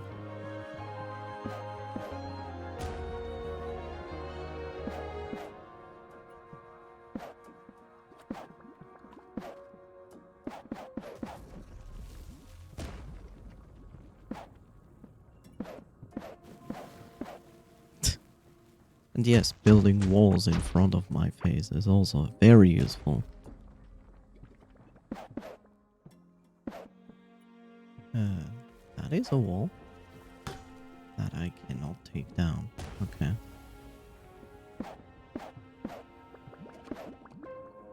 And then I build a wall in front of my face, as per usual.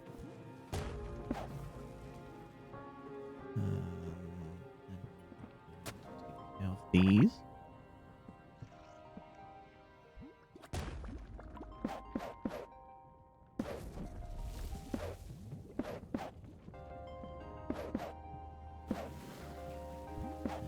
Build a wall in front of my face.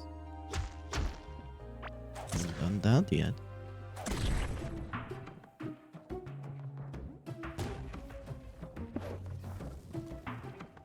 Let's take down that. That. I don't know if this boss can like kill floor tiles. Tor files? Tor files is something different. It has nothing to do with this game.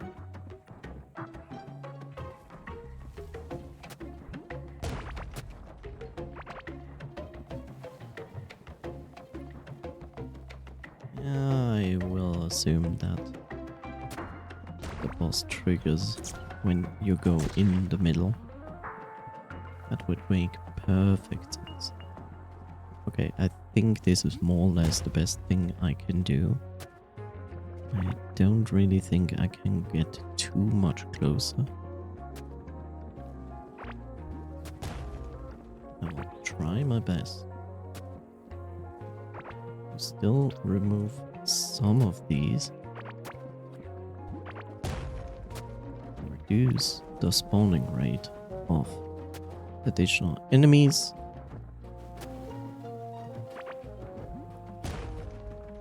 So I don't have to deal with them. Sure, he is going to make more the moment he starts to jump around. That is pretty much clear. Okay.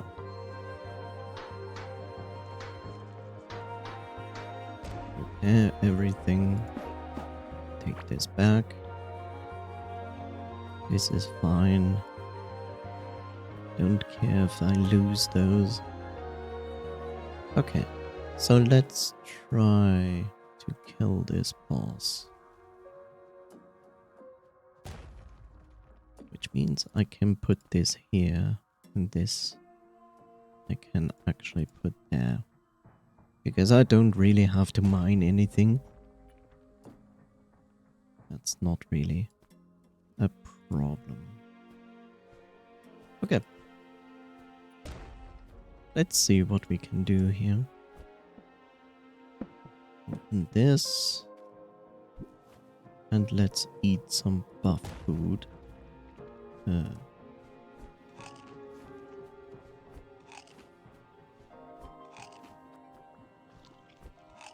Okay. Let's see what we can do against this boss. Already spawned all butterflies. For whatever reason.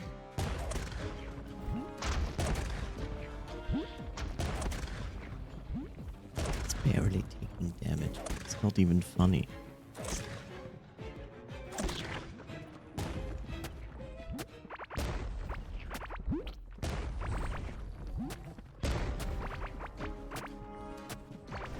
Oh, he's also shooting fireballs. Okay, I didn't know that. Ow. That's what I call damage.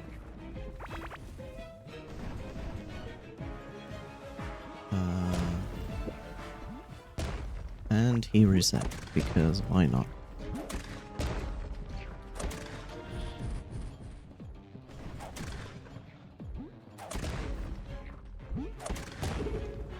I was looking for my cursor. That is not the key I wanted to press, but okay.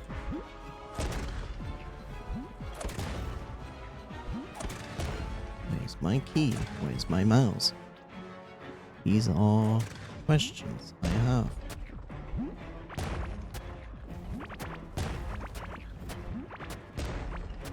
Let's clean up some stuff.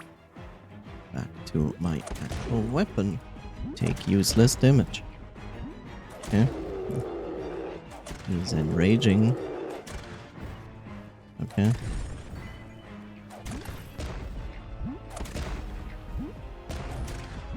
There's my mouse. There's my mouse.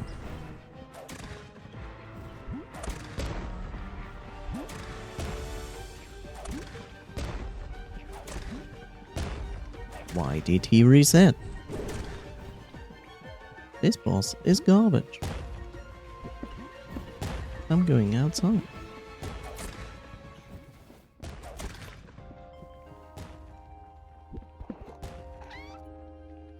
This boss is garbage. Look at this. Why is this not garbage? Like this is garbage. There is no... Look at this. This is the boss area, right? So they make this boss area. You cannot dig through those things. So it's clear this is the boss area. But instead, they decided, no, this is not the entire boss area. The inside of this is the boss area, not the outside. If you happen to go outside of here, the boss resets. No, only this inner space, which is also even less space because of all these magma fields here, is the actual boss fight area. So the boss reset twice in this boss fight. This is bullshit. I'm sorry to say that, but that is really just garbage. That is garbage program.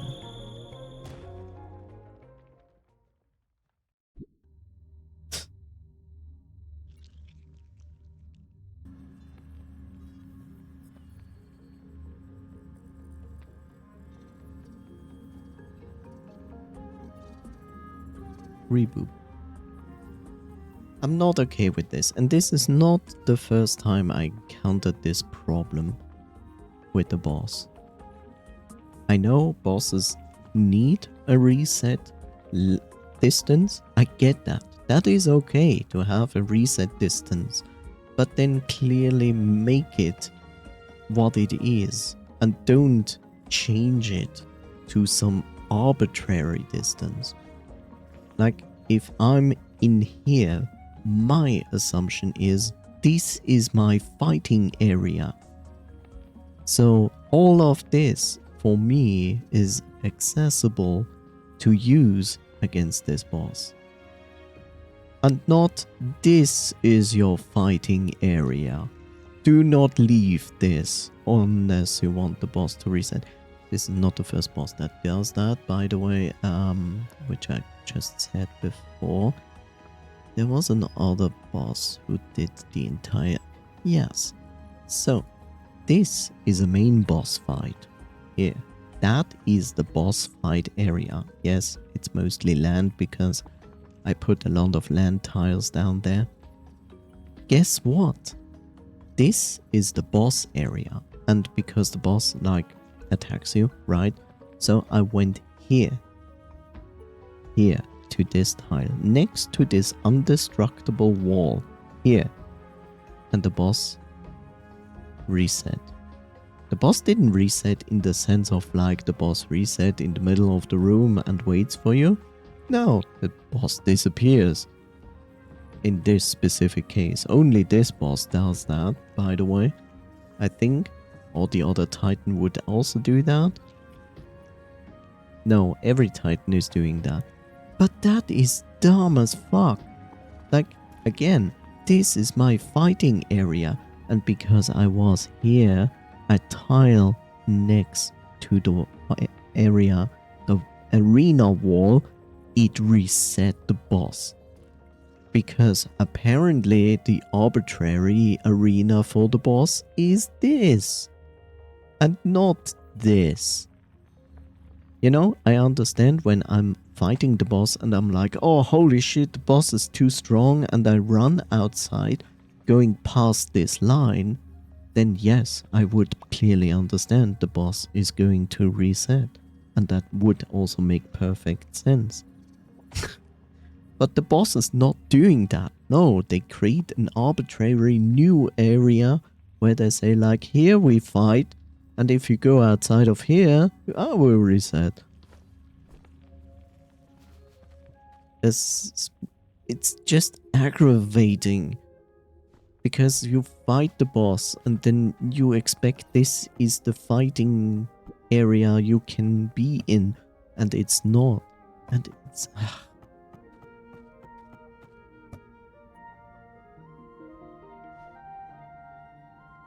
This is not the first time that the things in this game make no sense. The entire XP thing here also makes no sense. Why?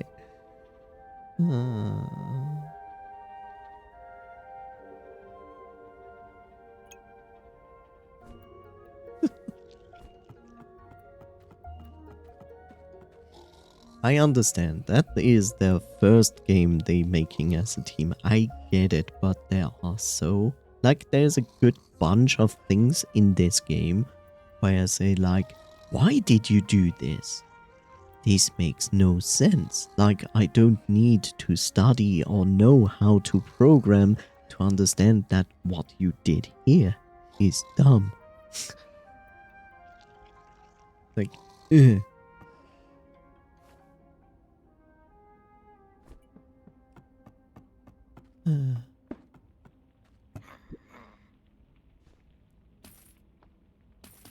To me, it's annoying because it literally hinders my progress. Because the game decides like, yeah, I'm going to do this. I'm like, oh, that's good. Cool.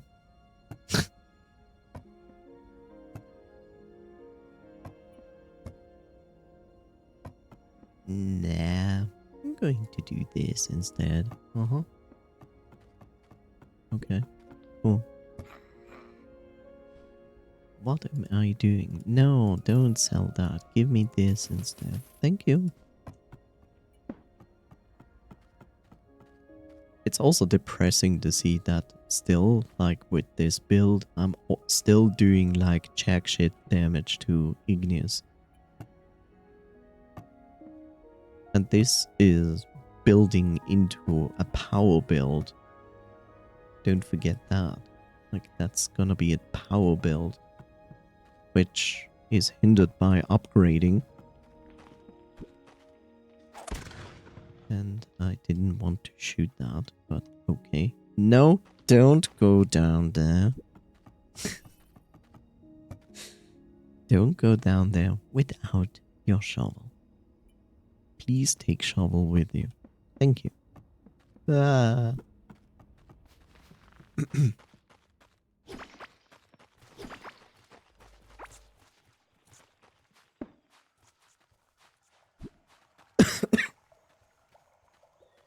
And nothing spawned in the meantime. Oh, wait. One thing spawned. Maybe some other spawned, but nothing dropped except one seed. Good. That makes me so happy. Smile.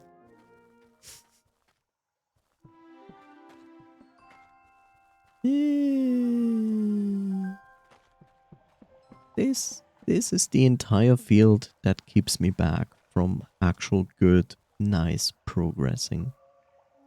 Wow, I mean, I'm impressed. Today is like highway for bots. I have so many bots. I have like already like 5 bots at 5 bots in here. It's unbelievable.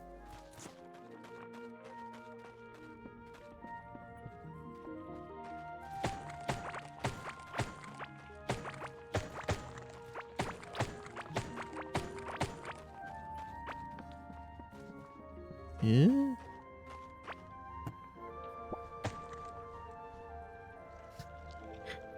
So little amounts of actual wood, where I would need so much more, as they are just getting produced here. Yes, more. Give me more. No. See this as well? This is also a problem in the game. The conveyor belt should actually stop the item in the middle of it, but instead it pushes it into the wall. And this happens all the time.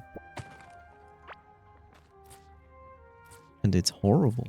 Like, it's a really bad thing. And this is not new, by the way. This was a problem a year ago in the early access version. And they haven't fixed it.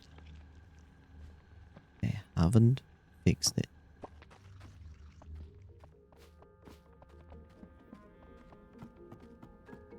I know they are not doing anything, but I know they are actively working on the game. Now it sounds better. But really, like, some of these bugs should be gone by now, and they are not. I also don't understand, like, I criticized this before, like, when it comes to gardening, where's the rest? Like, you give us the possibility to water this, which is completely cool and nice, don't get me wrong. But then at the same time, they don't give us possibilities to automate farming. Like, nope. Like, yeah.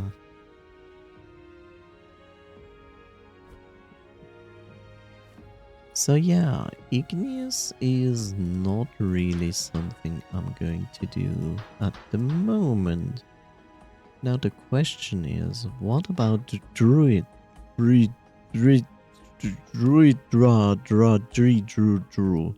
This thing.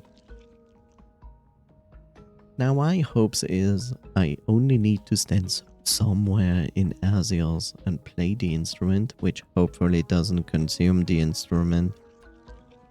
So I kind of want to do it here, where I fought already Azios, which I'm not even sure if it works.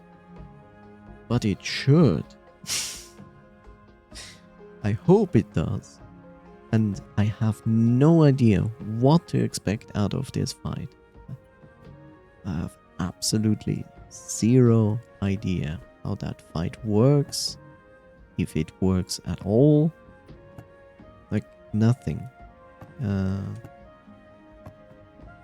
I was at the right box there. Give me this, because I need to fish some fish. That fishing fish. La fiche.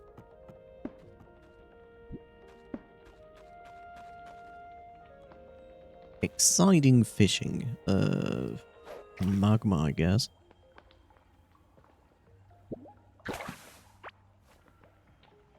And I put glowing bait back, which is not what I want. Oh no.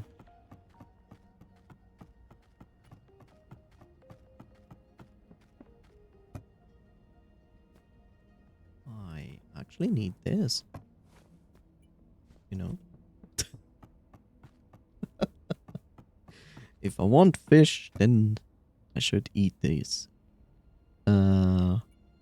Larger harvest for 10 minutes. 15% chance to get double fish when catching fish for 10 minutes. Yes, please.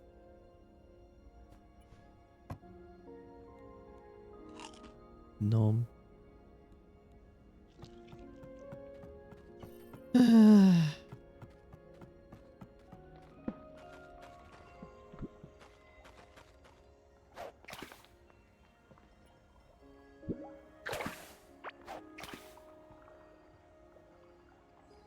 Yes, I know. Exciting. Fishing. Yeah.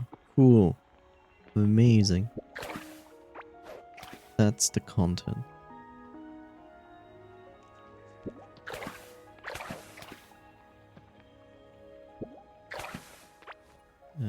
Dragonfish is, like this one, is one of the important fishes I need. Not entirely sure where the brown one is. Oh, he's in the same pool. Good. Ah, nice. Another one of these.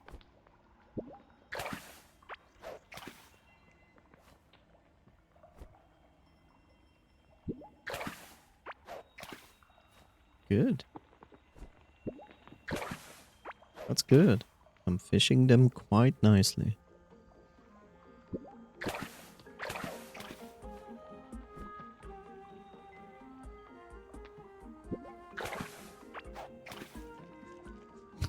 I like how you can fish these,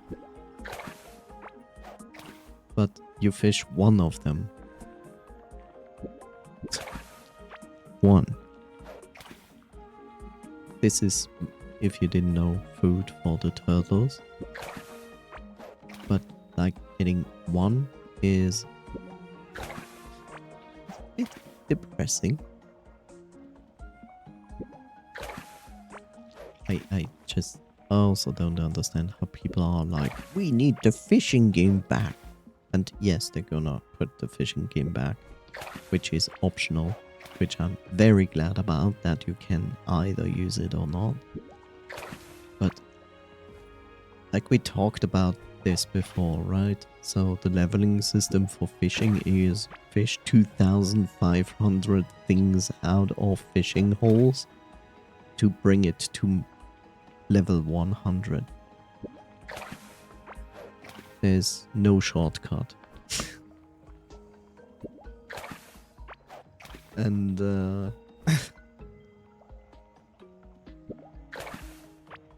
imagine the entire thing 2,500 times fishing. Actually a little bit more than that. Imagine that, but every time you would have also to do a fishing game, which you can potentially lose and not get anything. Imagine that. And each fishing game probably is going to eat... Good question. How long is a fishing game? I would say the fishing game takes around 10 to 20 seconds. 1, 2, 3. 1, 2, 3, 4. 1, 2. 1, 2, 3. So on average, it takes 2 seconds to get something to bite. Now add on top of that like 10 to 20 seconds of fishing minigame to that. It's like, why would you do that? Why would you put this pain upon you of spending literally 5 to 10 times longer on fishing? Like, I understand if you occasionally go to fish, that okay, but when you are like literally want to level fishing and every time you need to do the fishing game, like, I mean, I know it because it was the standard in the early access version.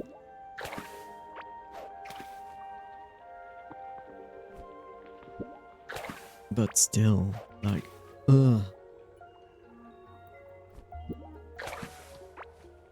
Could I have like 3 more elder dragonfish, please? To equalize that. That would be cool.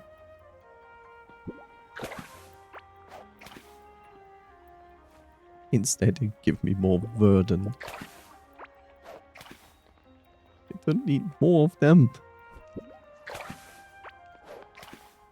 No, give me the brown fish. Why are you fishing from a 5 spare feet magma hole? Because I need fish.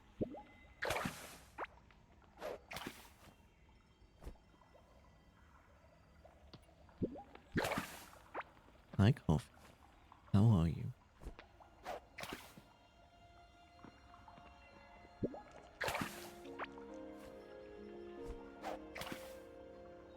Understandable. Have a great day. Bye. Ladies and gentlemen, my moderator.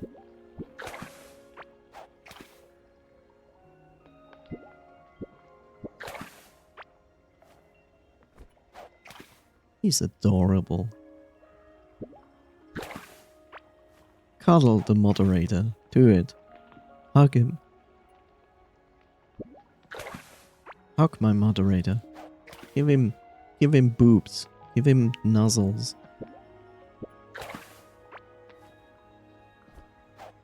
Also bite his ankles. He likes that.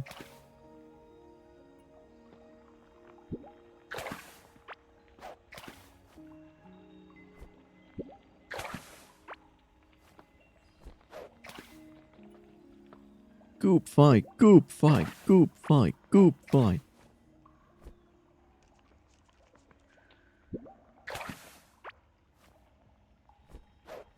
I would like to keep my ankles, thank you very much. Not anymore. Every decision has consequences.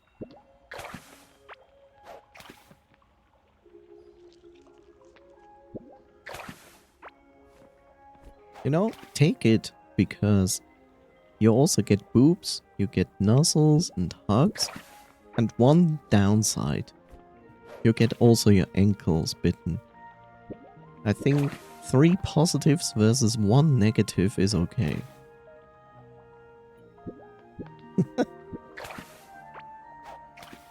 No, it just keeps giving me them. These. I need more of those. They're on the same tier level.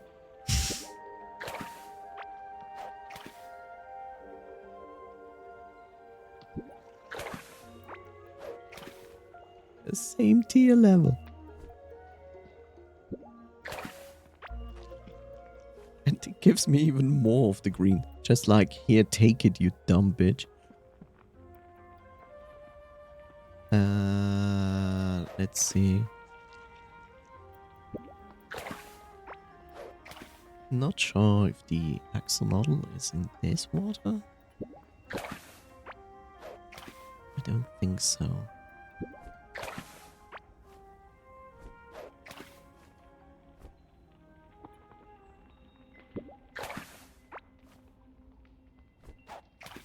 I wonder if the dogfish is here.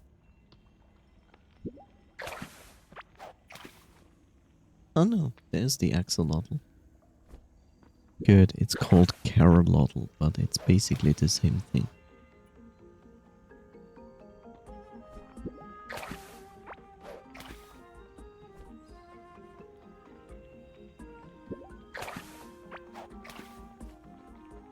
A white coralotl. Lol. Where's the dogfish coming from? Was it the desert? Was it a desert fish? I wonder. Extra bottom. If a bottom is not enough, you get an extra bottom.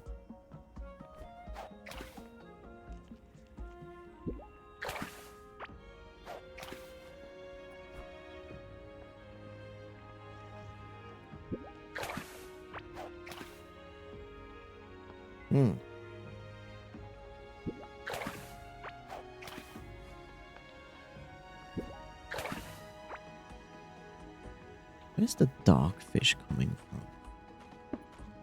Listen, no. You will be confined to your room. This one. Cosmic form. Strange entity that's unorganic trace I've seen. Did it come from a place far away from Earth? Cosmic form. Oh, that's in the specific water. I see.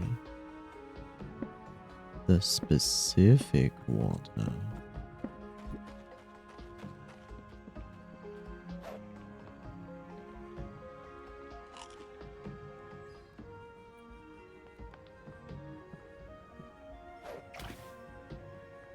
Ba ba ba ba ba ba ba.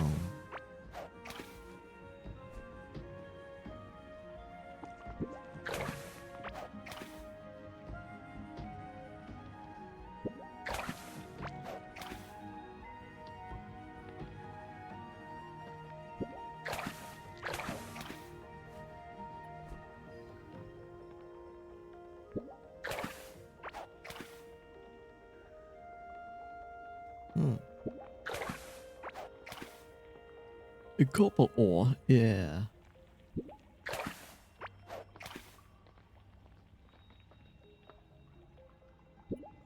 Need to go to the dangerous area and get myself a bucket of oil water. That is what I need to do.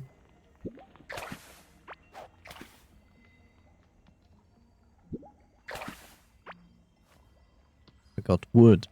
Yes.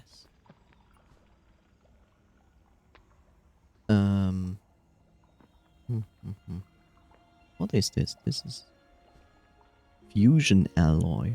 Yeah. Help. Wood. Wood. Wood. Wood. Wood. Wood. Wood. Wood.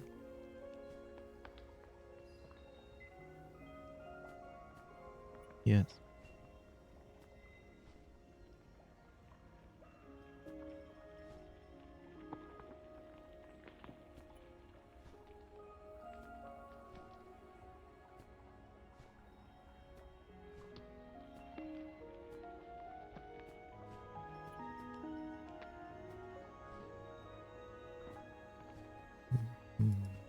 Yeah. No. Like this.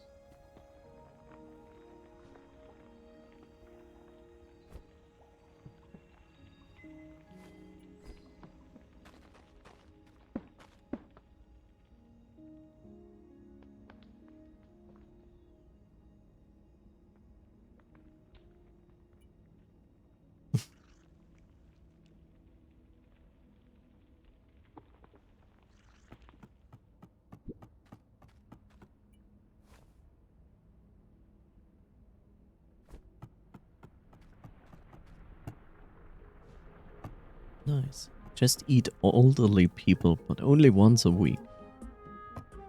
Nice.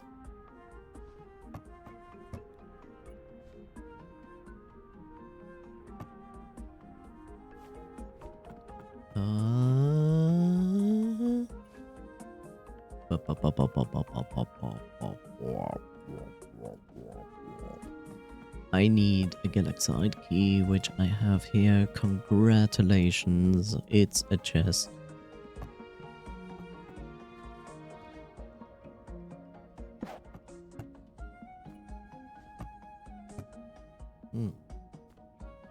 Something to sell, a bar, more bars, getting drunk.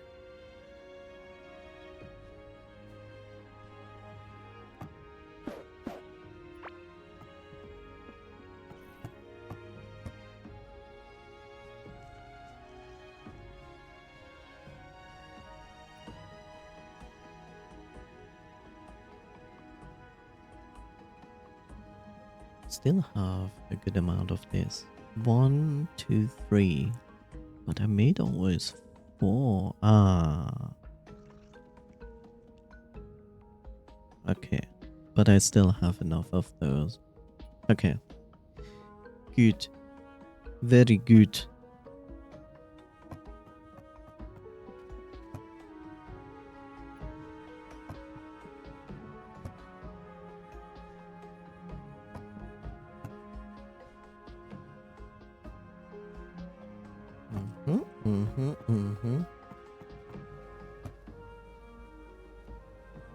So what's for dinner?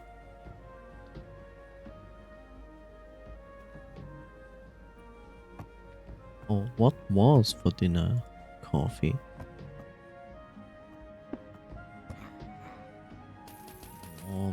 Mechanical parts. These. Thank you.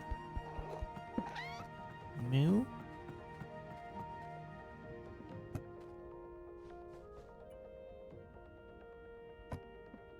Tap water. Sounds a bit bland. Any side dishes to tap water?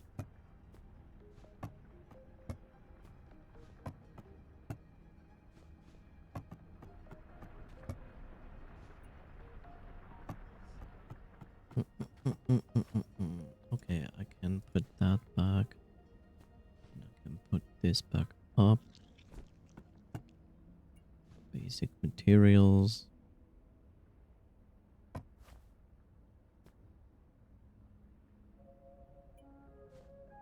Yeah.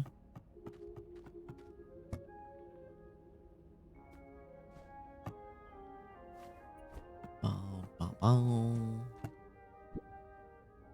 Put this back. Don't need that.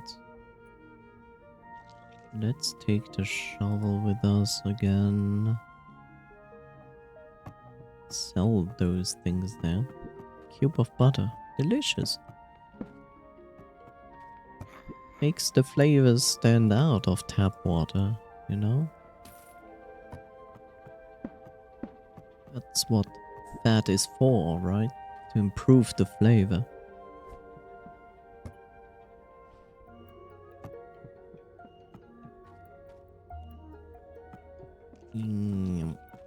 Okay, next hopeful run of like, hey, did you drop any jungle emeralds and ocean sapphires? Because mostly I need those right now. Who knows? It's a delicate question. So far not. What is this? Oh. It's disappointment. That is what it is. Sadness.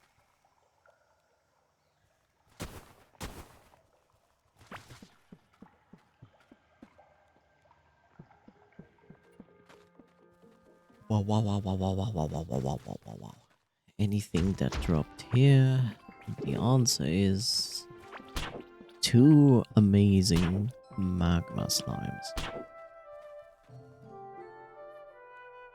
Impressive.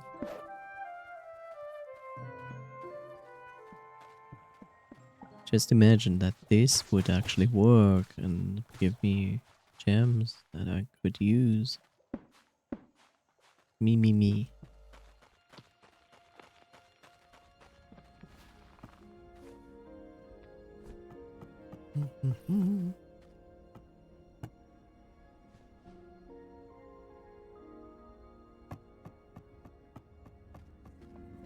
Guess what? I found more joy again in Smite. Which should potentially be a good thing.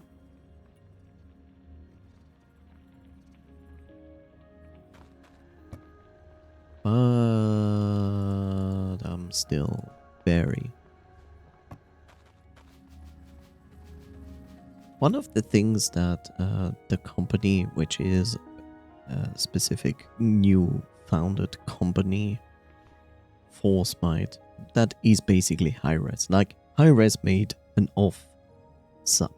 Hi-Rez made a new dev team that is solely responsible for Smite 2.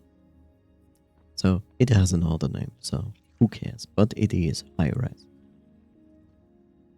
So basically Hi-Rez did something for Smite 2 that I feel like is dumb, and I think we talked about this before, which is basically they made a closed alpha where they were like, okay, we are giving people codes so they can join, but first they did it over a website and then they decided this is bullshit.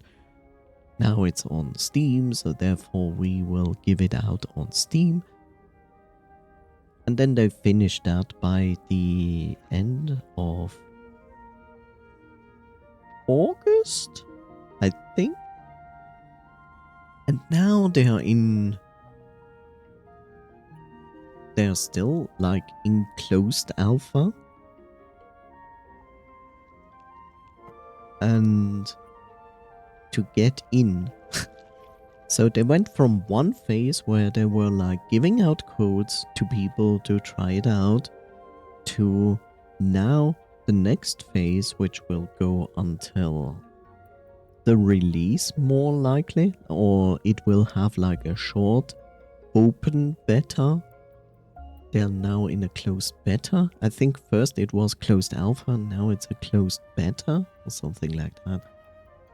But literally what they did is everybody who had access to the closed alpha part before are thrown out. Like, they threw out everybody who had already access to Smite 2 through a code, and now they go like, well, now we have a closed so-called beta that will go at least probably like half a year.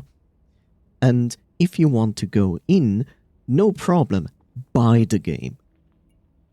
Yes, so they made 3 versions, a standard, extended, and a deluxe version, where you have to pay them a one-time payment to get access to the closed beta.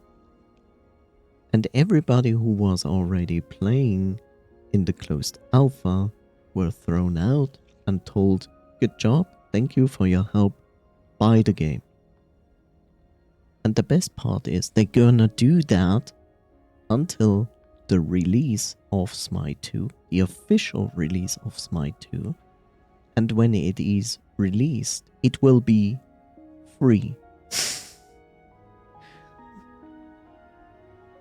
And all of that would be still like, to some degree, where I say like this is still not okay-ish. But if the price was like on a level that I would say like this is okay level price for something like that, because the game becomes free afterwards, as far as I know, maybe they will put it actually in with an actual buy once, play for free for afterwards. When it actually releases, we don't know.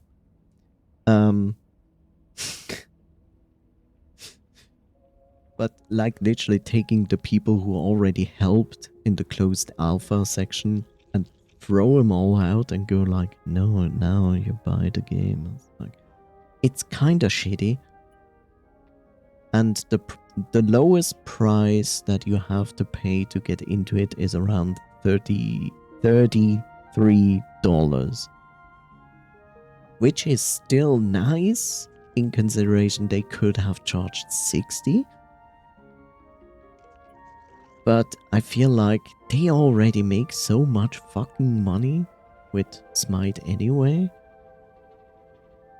Why are they charging $33 at the lowest entry point to get into the closed beta? Why? Why didn't they now literally use this and say like 20? Like 20 would be more reasonable.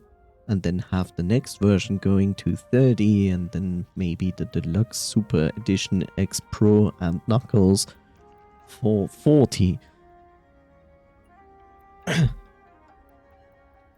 Then again, we don't know. Maybe they gonna release Smite 2 and say like, you have to pay once, which will be like $30.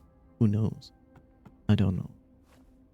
I just feel like it's in their own interest to have people in their closed beta because that is what helps them the most to develop the game. The feedback the players can give them. And now they shut them all out. Which is a strange move to do. At least from my perspective, but what do I know? I'm not a developer.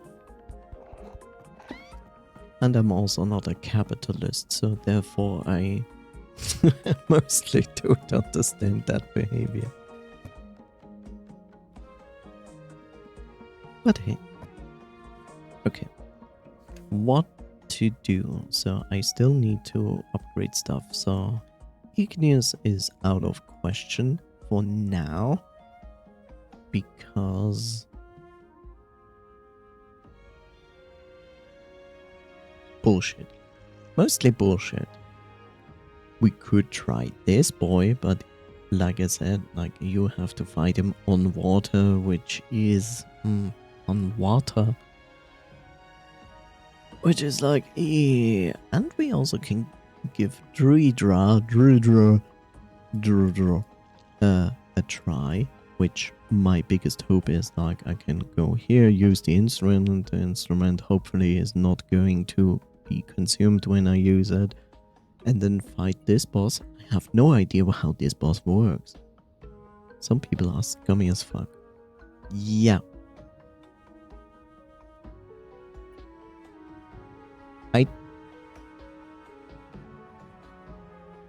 It would be far more... Okay, I'm interested to see where they... Are they actually going through the arena or they're barely missing it? Wow. Like, oh no. No. What is the pattern of moving? You know, there is... Like, I wish there would be, like, very transparent and clear about this, because look, I don't mind if they say like, look, Smite 2 is not going to be just free to play, it's gonna be pay once and then play for free. But then tell us, like literally go and sit down and say like, yes, when it's released, it's going to be pay once, then play for free.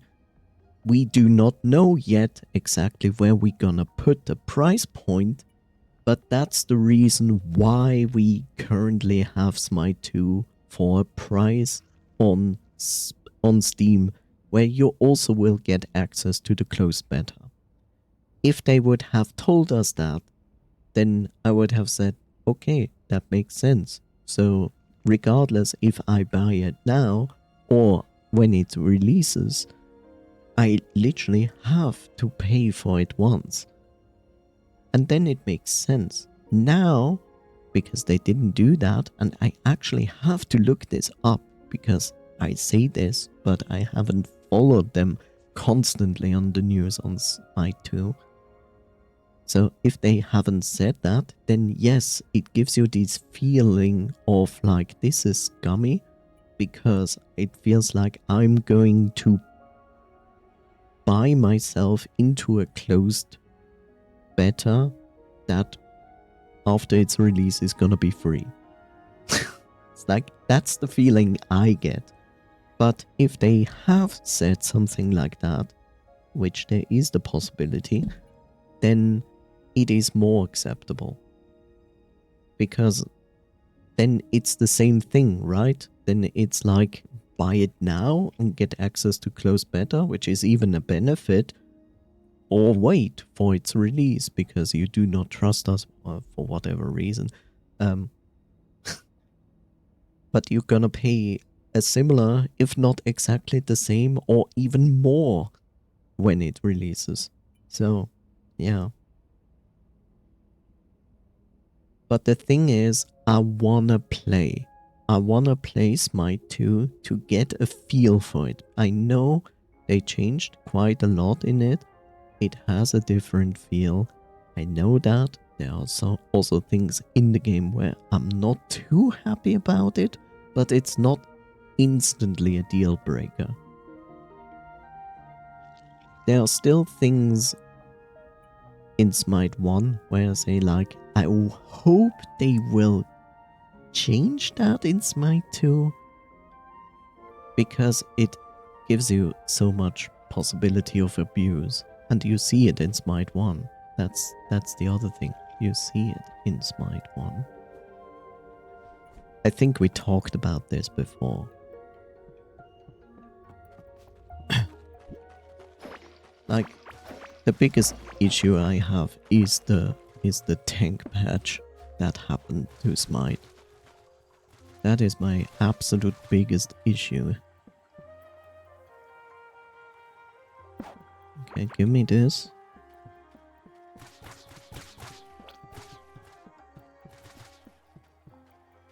The tank patch is the biggest issue, because even now,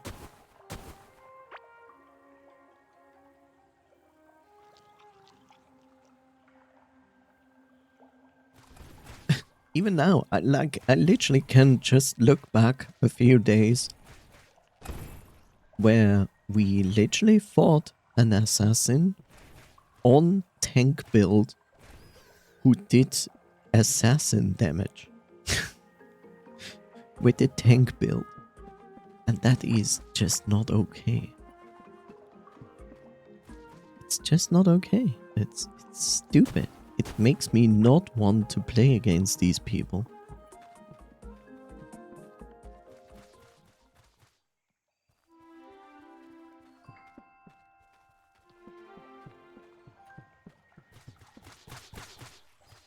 Would I play League of Legends? I feel like League of Legends, if I erase the idea of the toxic community, League of Legends is actually quite interesting. I just don't like the movement in League of Legends.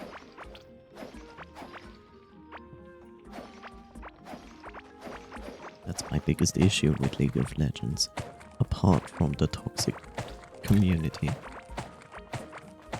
Otherwise, I actually like the characters and everything else in League of Legends. Remove this skill ceiling as well. What skill ceiling?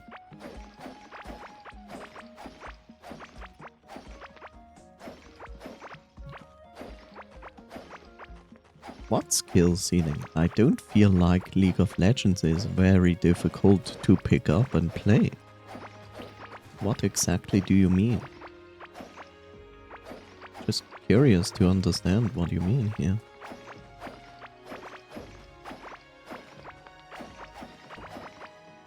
Player skill creep is so high.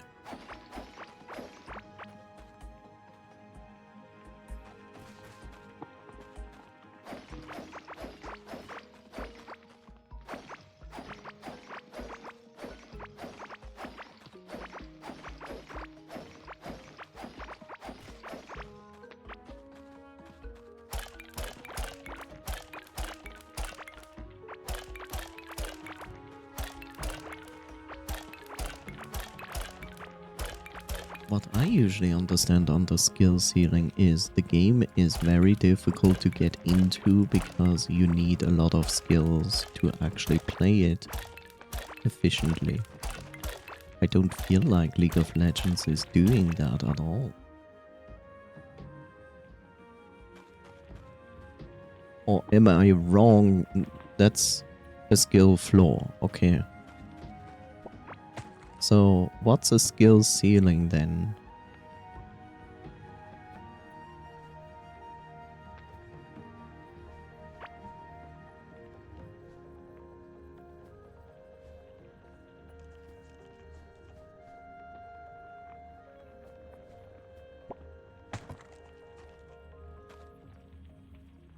A skill ceiling is the potential of a skill a player can achieve.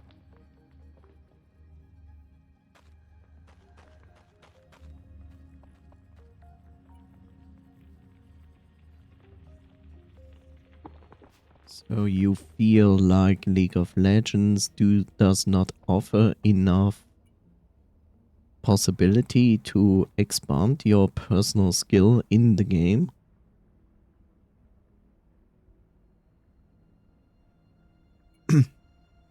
You need to know a ton of things aside of knowing the champion you want to play.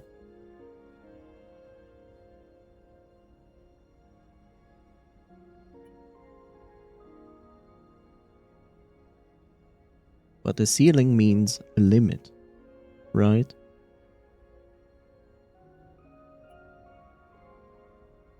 So if you say it's the potential of a skill a player can achieve and there's a ceiling, that means they could be better, but the game itself doesn't give you the possibility to go beyond that. Right? Oh, okay. I meant the skill floor kept rising. Yeah, okay. Okay, then it's clear. Coffee meant the skill floor. I mean, that is and how fast the game balance team changed the meta. Okay. I mean, you play... I cannot speak for like other games, but let's just stay in the realm of MOBAs. So I feel like if you have a MOBA game, you literally come to the point that MOBA games become higher in the skill floor over time automatically, because not only do they introduce more playable characters, which means you need to understand how these characters work to be efficient against them. And there's then the next thing, which you probably also mean, is newer characters also introduce new abilities and ways to play a character, which you need to understand because not every character has these abilities. Like some newer ones that older ones don't even have and will never have, I guess. So if I stop playing for like 2 months, I get obliterated by people who did not stop playing. How fast the game balance team changed the meta.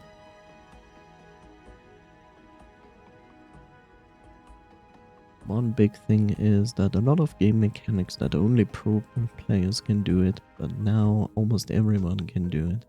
Okay.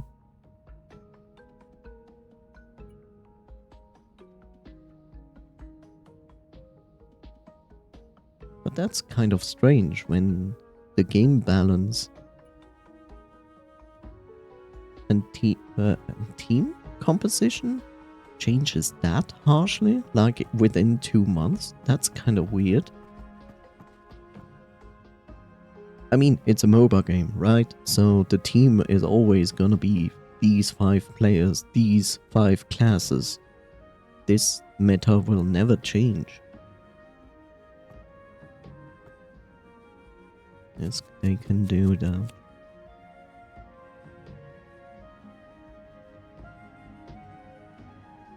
But what exactly? I mean, you cannot change the team balance. Like, you will always have these 5 roles in every team.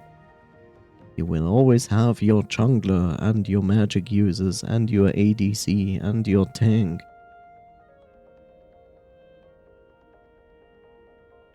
Can just change how does that work in the middle of a season and can completely shift meta. Okay? Which is a bad idea.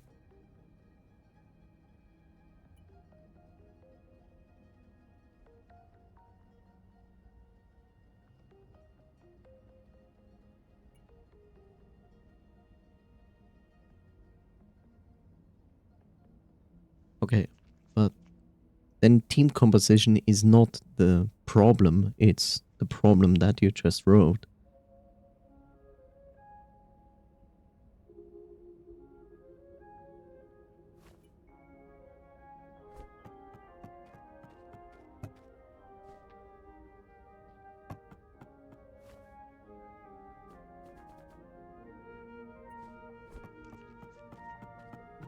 A lot of champions aren't meant to be jungle, but they give those champions extra damage on jungle monsters, and then everyone...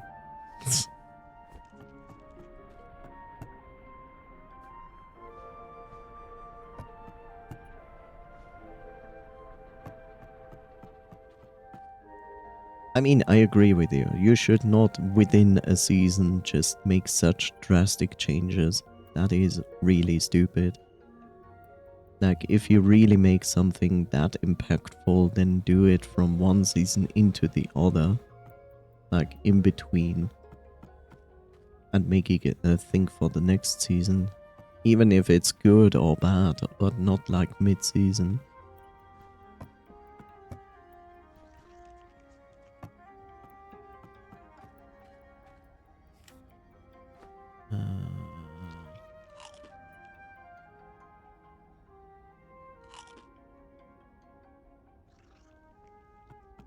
I think I need to make a few of those drinks here.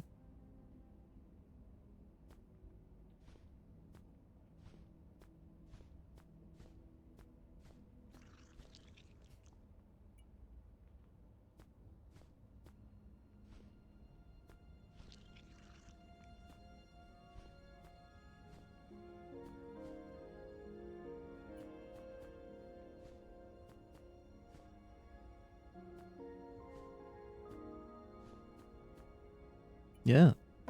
Okay.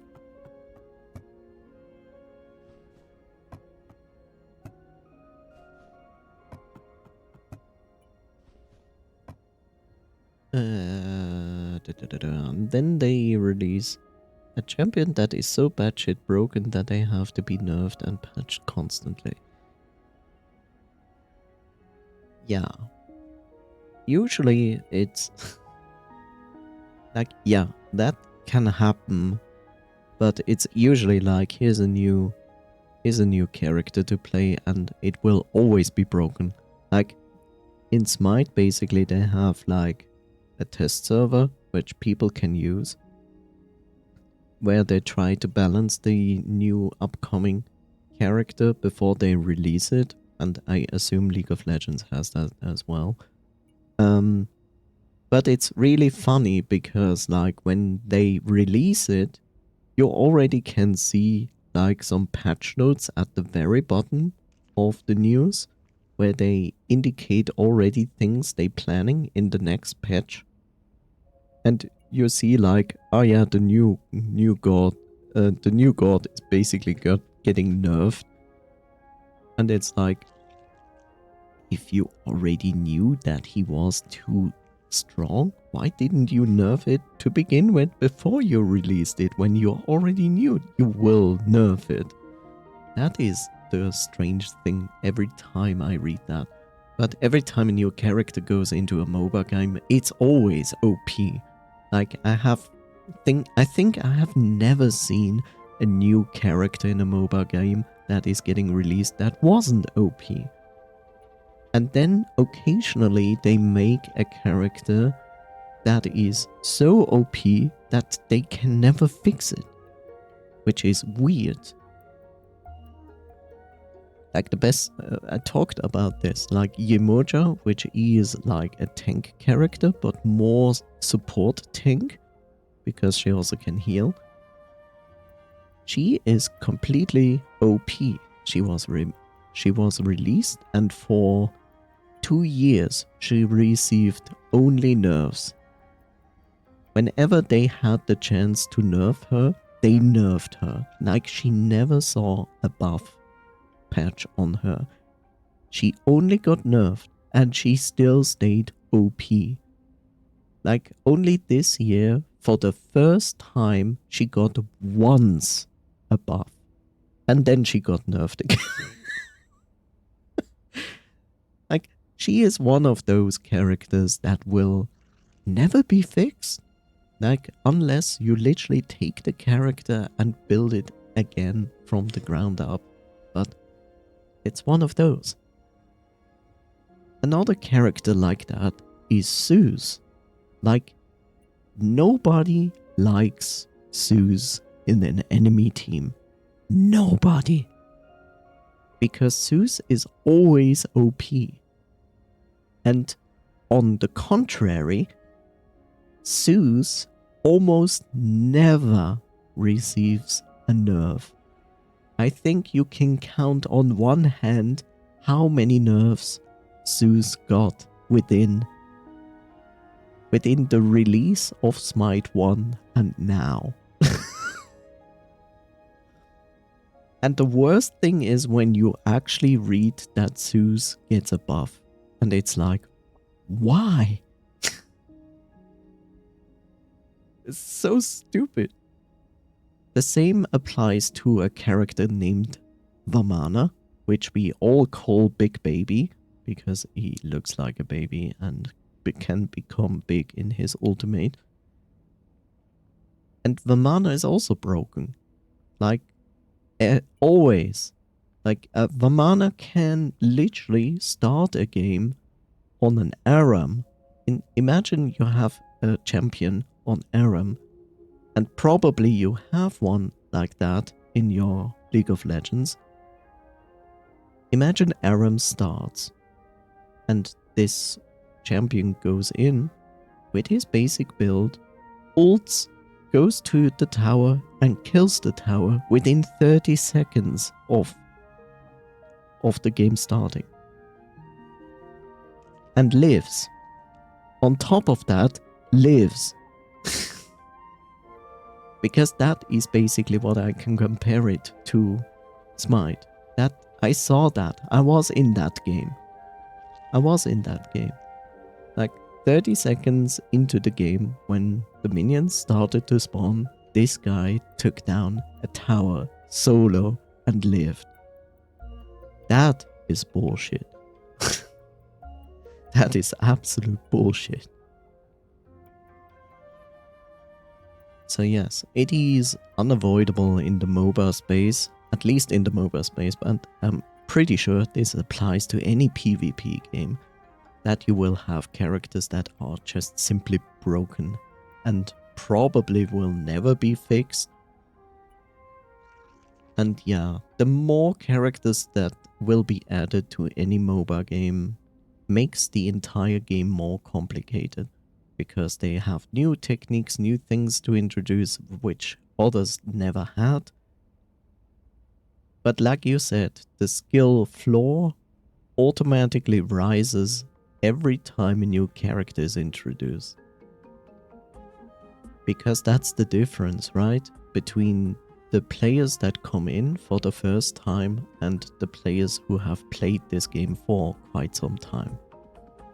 The new ones have no idea what to expect. They go in, they play a character they feel like they are good with or interested in, but they have zero idea what every other character can do, and so they get destroyed, which is understandable. While other people who know how every single character works, at least at the rate of like 90% plus, will understand how to dodge, how to avoid, how to outplay other characters. that goes down to even no ranges of skills. And that's a lot. Like, Smite 1 has over 120 gods by now. And imagine coming in there as a new player, no idea about 99% of all the other characters. It's brutal.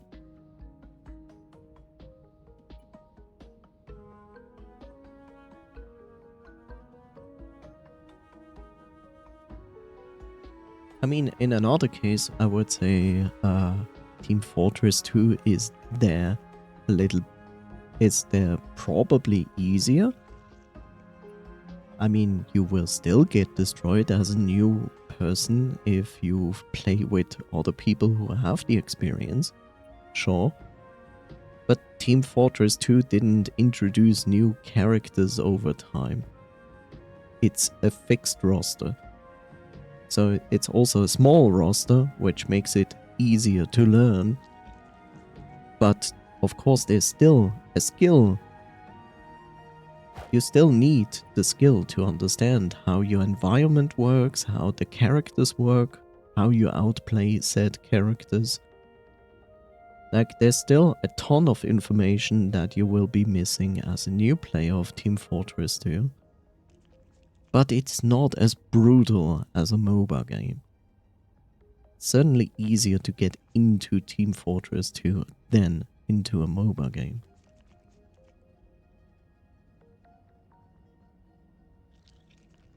But Epitune cannot tell us if I'm right or wrong, because he's not here anymore. Okay, let's see. I could give this a try. I kind of want to give this a try.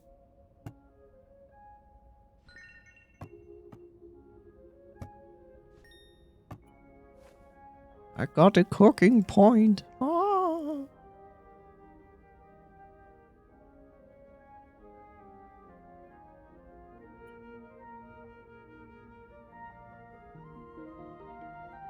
Yeah, I will put the point in here, but I think I'm going to reset my cookings. Reset that.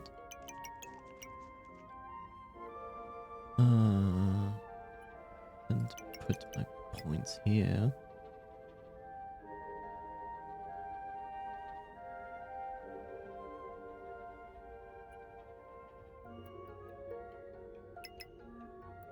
Do this. Let's see.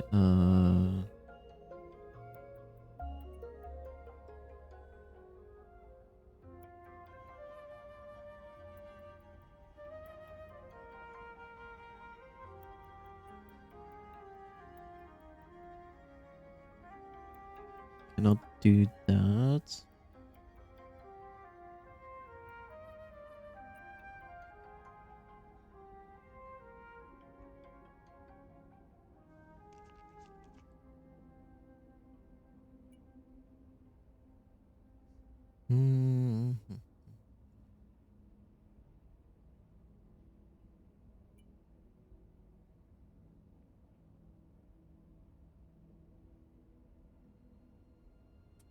I can reset that.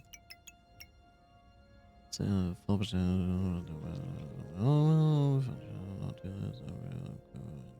damage. Sure. I don't crafting conveyor belts. Crafting items ever costed blah. Okay. Instead of this, we go with this instead. Done much here. That's bullshit.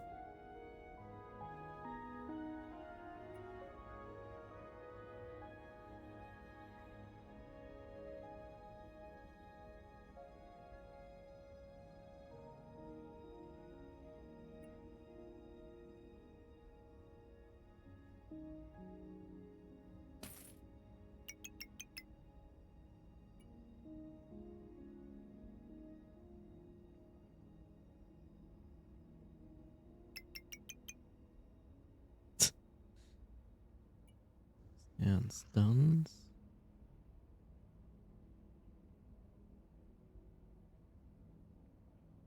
I mean, this is up to 15 damage after consistently running for a short duration. I still like this better. And now we go with this instead.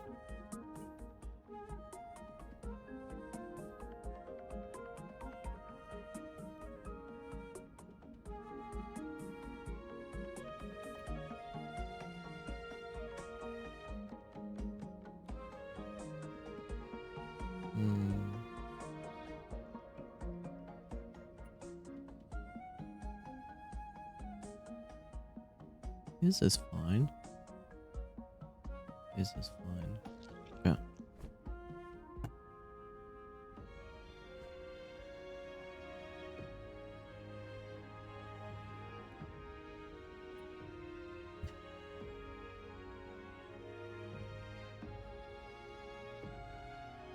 Right. So this is the instrument. Don't need the repair table this time. I also don't need the shovel. They don't belong in this chest though.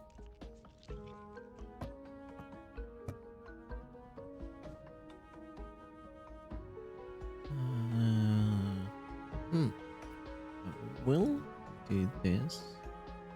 Not sure if I'm gonna need pickaxe. Let's switch this.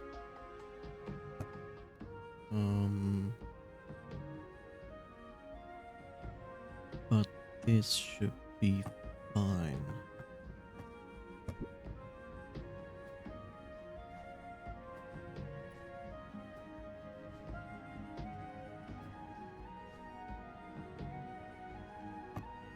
Also milk.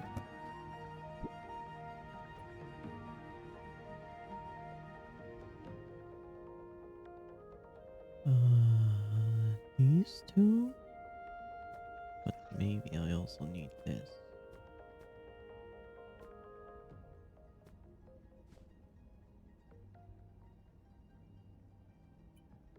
Yeah, that looks better. Wait.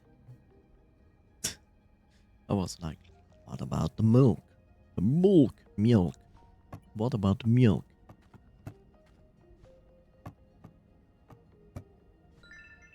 There we go.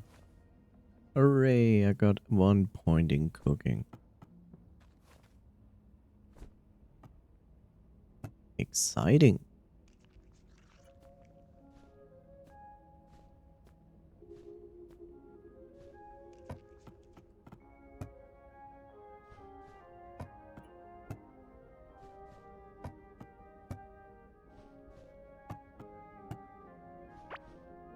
Whoa.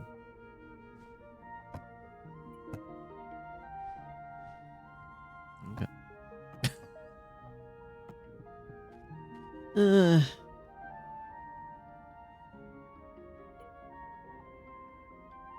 I mean, when I think about Smite 2, one of the things I do not like is that equipment that you have on your character can now have active abilities, which adds additional keys to the entire thing, up to 6, which I see like, that's really annoying. One of the things that Smite 1 already did and Smite 2 is continuing to do is they removed shoes, which was a very good decision. So they removed the shoes, but instead they give you consistently more movement speed as you level up, which equals 2 shoes.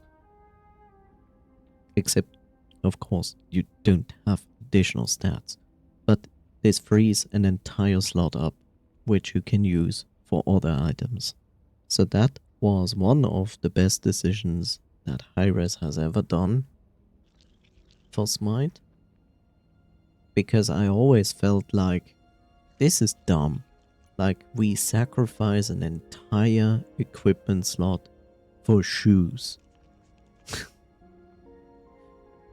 Because if you don't buy shoes, you're literally like losing. So I'm glad they got rid of that. And everybody is like on par with each other of that. Which is nice, it's good. The only downside is, of course, if you're behind leveling of the rest of the team, then yes, you have a slight disadvantage. Shoes died for our sins. Just imagine a cross and then they just nail shoes to the cross. Yeah. I don't know. I never liked shoes. I didn't like shoes in League of Legends. I didn't like shoes in Smite. So, I'm very glad they got rid of them. It's also stupid because, like, when we still had shoes, someone did a troll build of a character. And they literally just bought all the shoes because you could buy more than one shoe item. So they bought all the shoe items. And we played a match of Arena, and what happened? The enemy who did this went from his side to our side, like in record time. Like, whoop. Took him like probably like less than 5 seconds from one side of the arena to the other side. It was really funny to see, but on the other side I was like, this is dumb as fuck. It's like,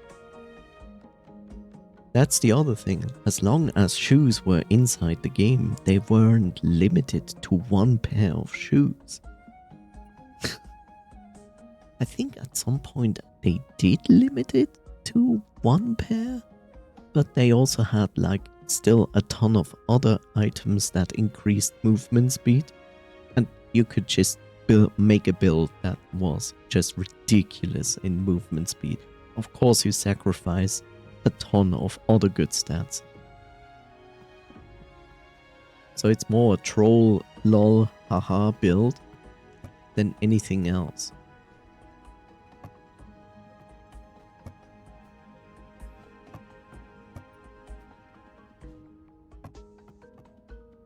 League of Legends used to be able to buy more than one pair of shoes, but only the first pair works. Oh. It's also harsh.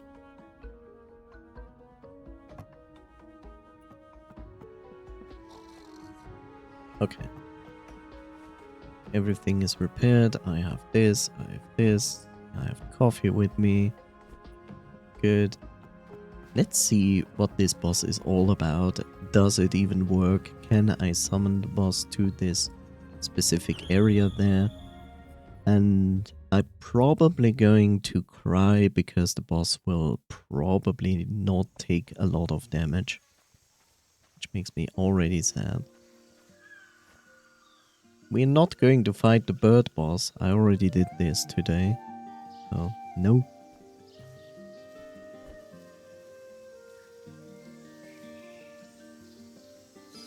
And for the troll reasons, we can only buy one pair of shoes now. The only one champion that literally cannot buy shoes. What?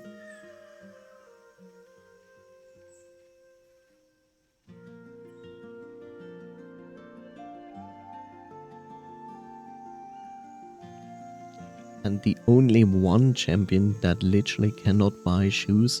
I'm missing context there. What?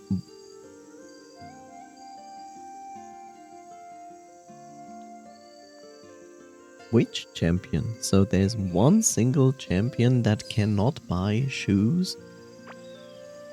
Dodo egg. Congratulations, I have found a dodo egg. Let's drink the milk. Let's eat this. Eat this. And this. This. This. Back where it is. Play this strange instrument.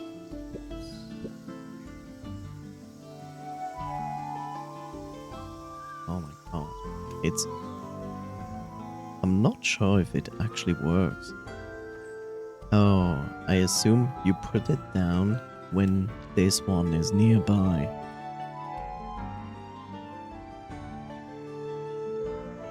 People trolling games by buying nothing but shoes. Shoes are useful indeed, but there's a champion that cannot buy shoes. Very useful. Okay, I expect that this one is now coming to my... Because the champion is Walmart Medusa. Aww, I like Medusa in Smite. No feet, no shoes. She could put it on the tip of her tail, you know? No shoes, no service. Let's see if this... Does it work? I'm not sure if the boss is actually going towards me. I know that the boss is going nearby here. Last time it did like this. So I expect that boss would come down here. Or is the boss now doing like...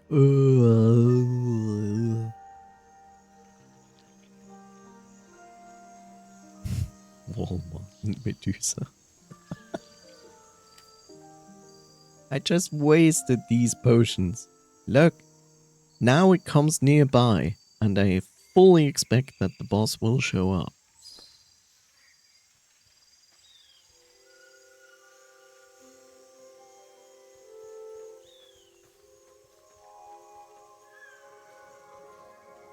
You come down here. Wow.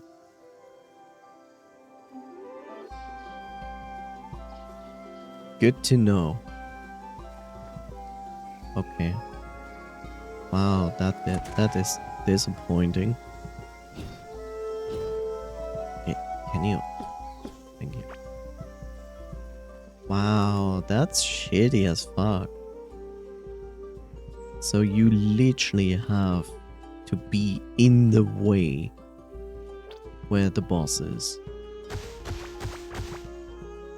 Otherwise the boss is not going to react to you. That's shitty. I know the boss is going through here, but there's also so much empty space here.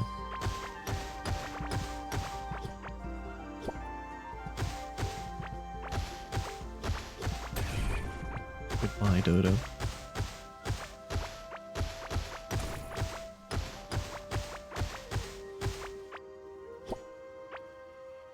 While Gragas, a literal fat-ass drunk dwarf, body slamming people with his belly, walking around the map barefoot. Gragas is the equivalent to Bacchus, which is literally the same thing.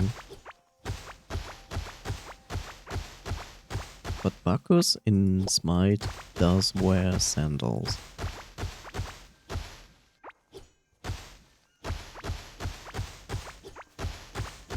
Oh look, good. I wanted this statue. That's good. Not so good is this slime here. That's not so good.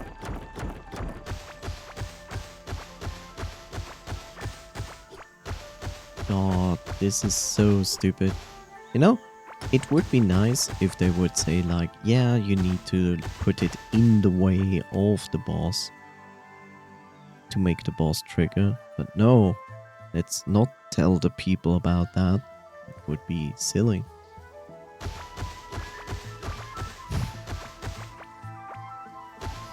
Mother Fluffer wears nothing but his pants, holding a barrel of wine by his side. Yes. Gragas is fun to play. Wasn't Gragas also a tank? I don't remember. Poor kid is slamming people with his bone, throwing wine barrels at people. Yeah. Guess what?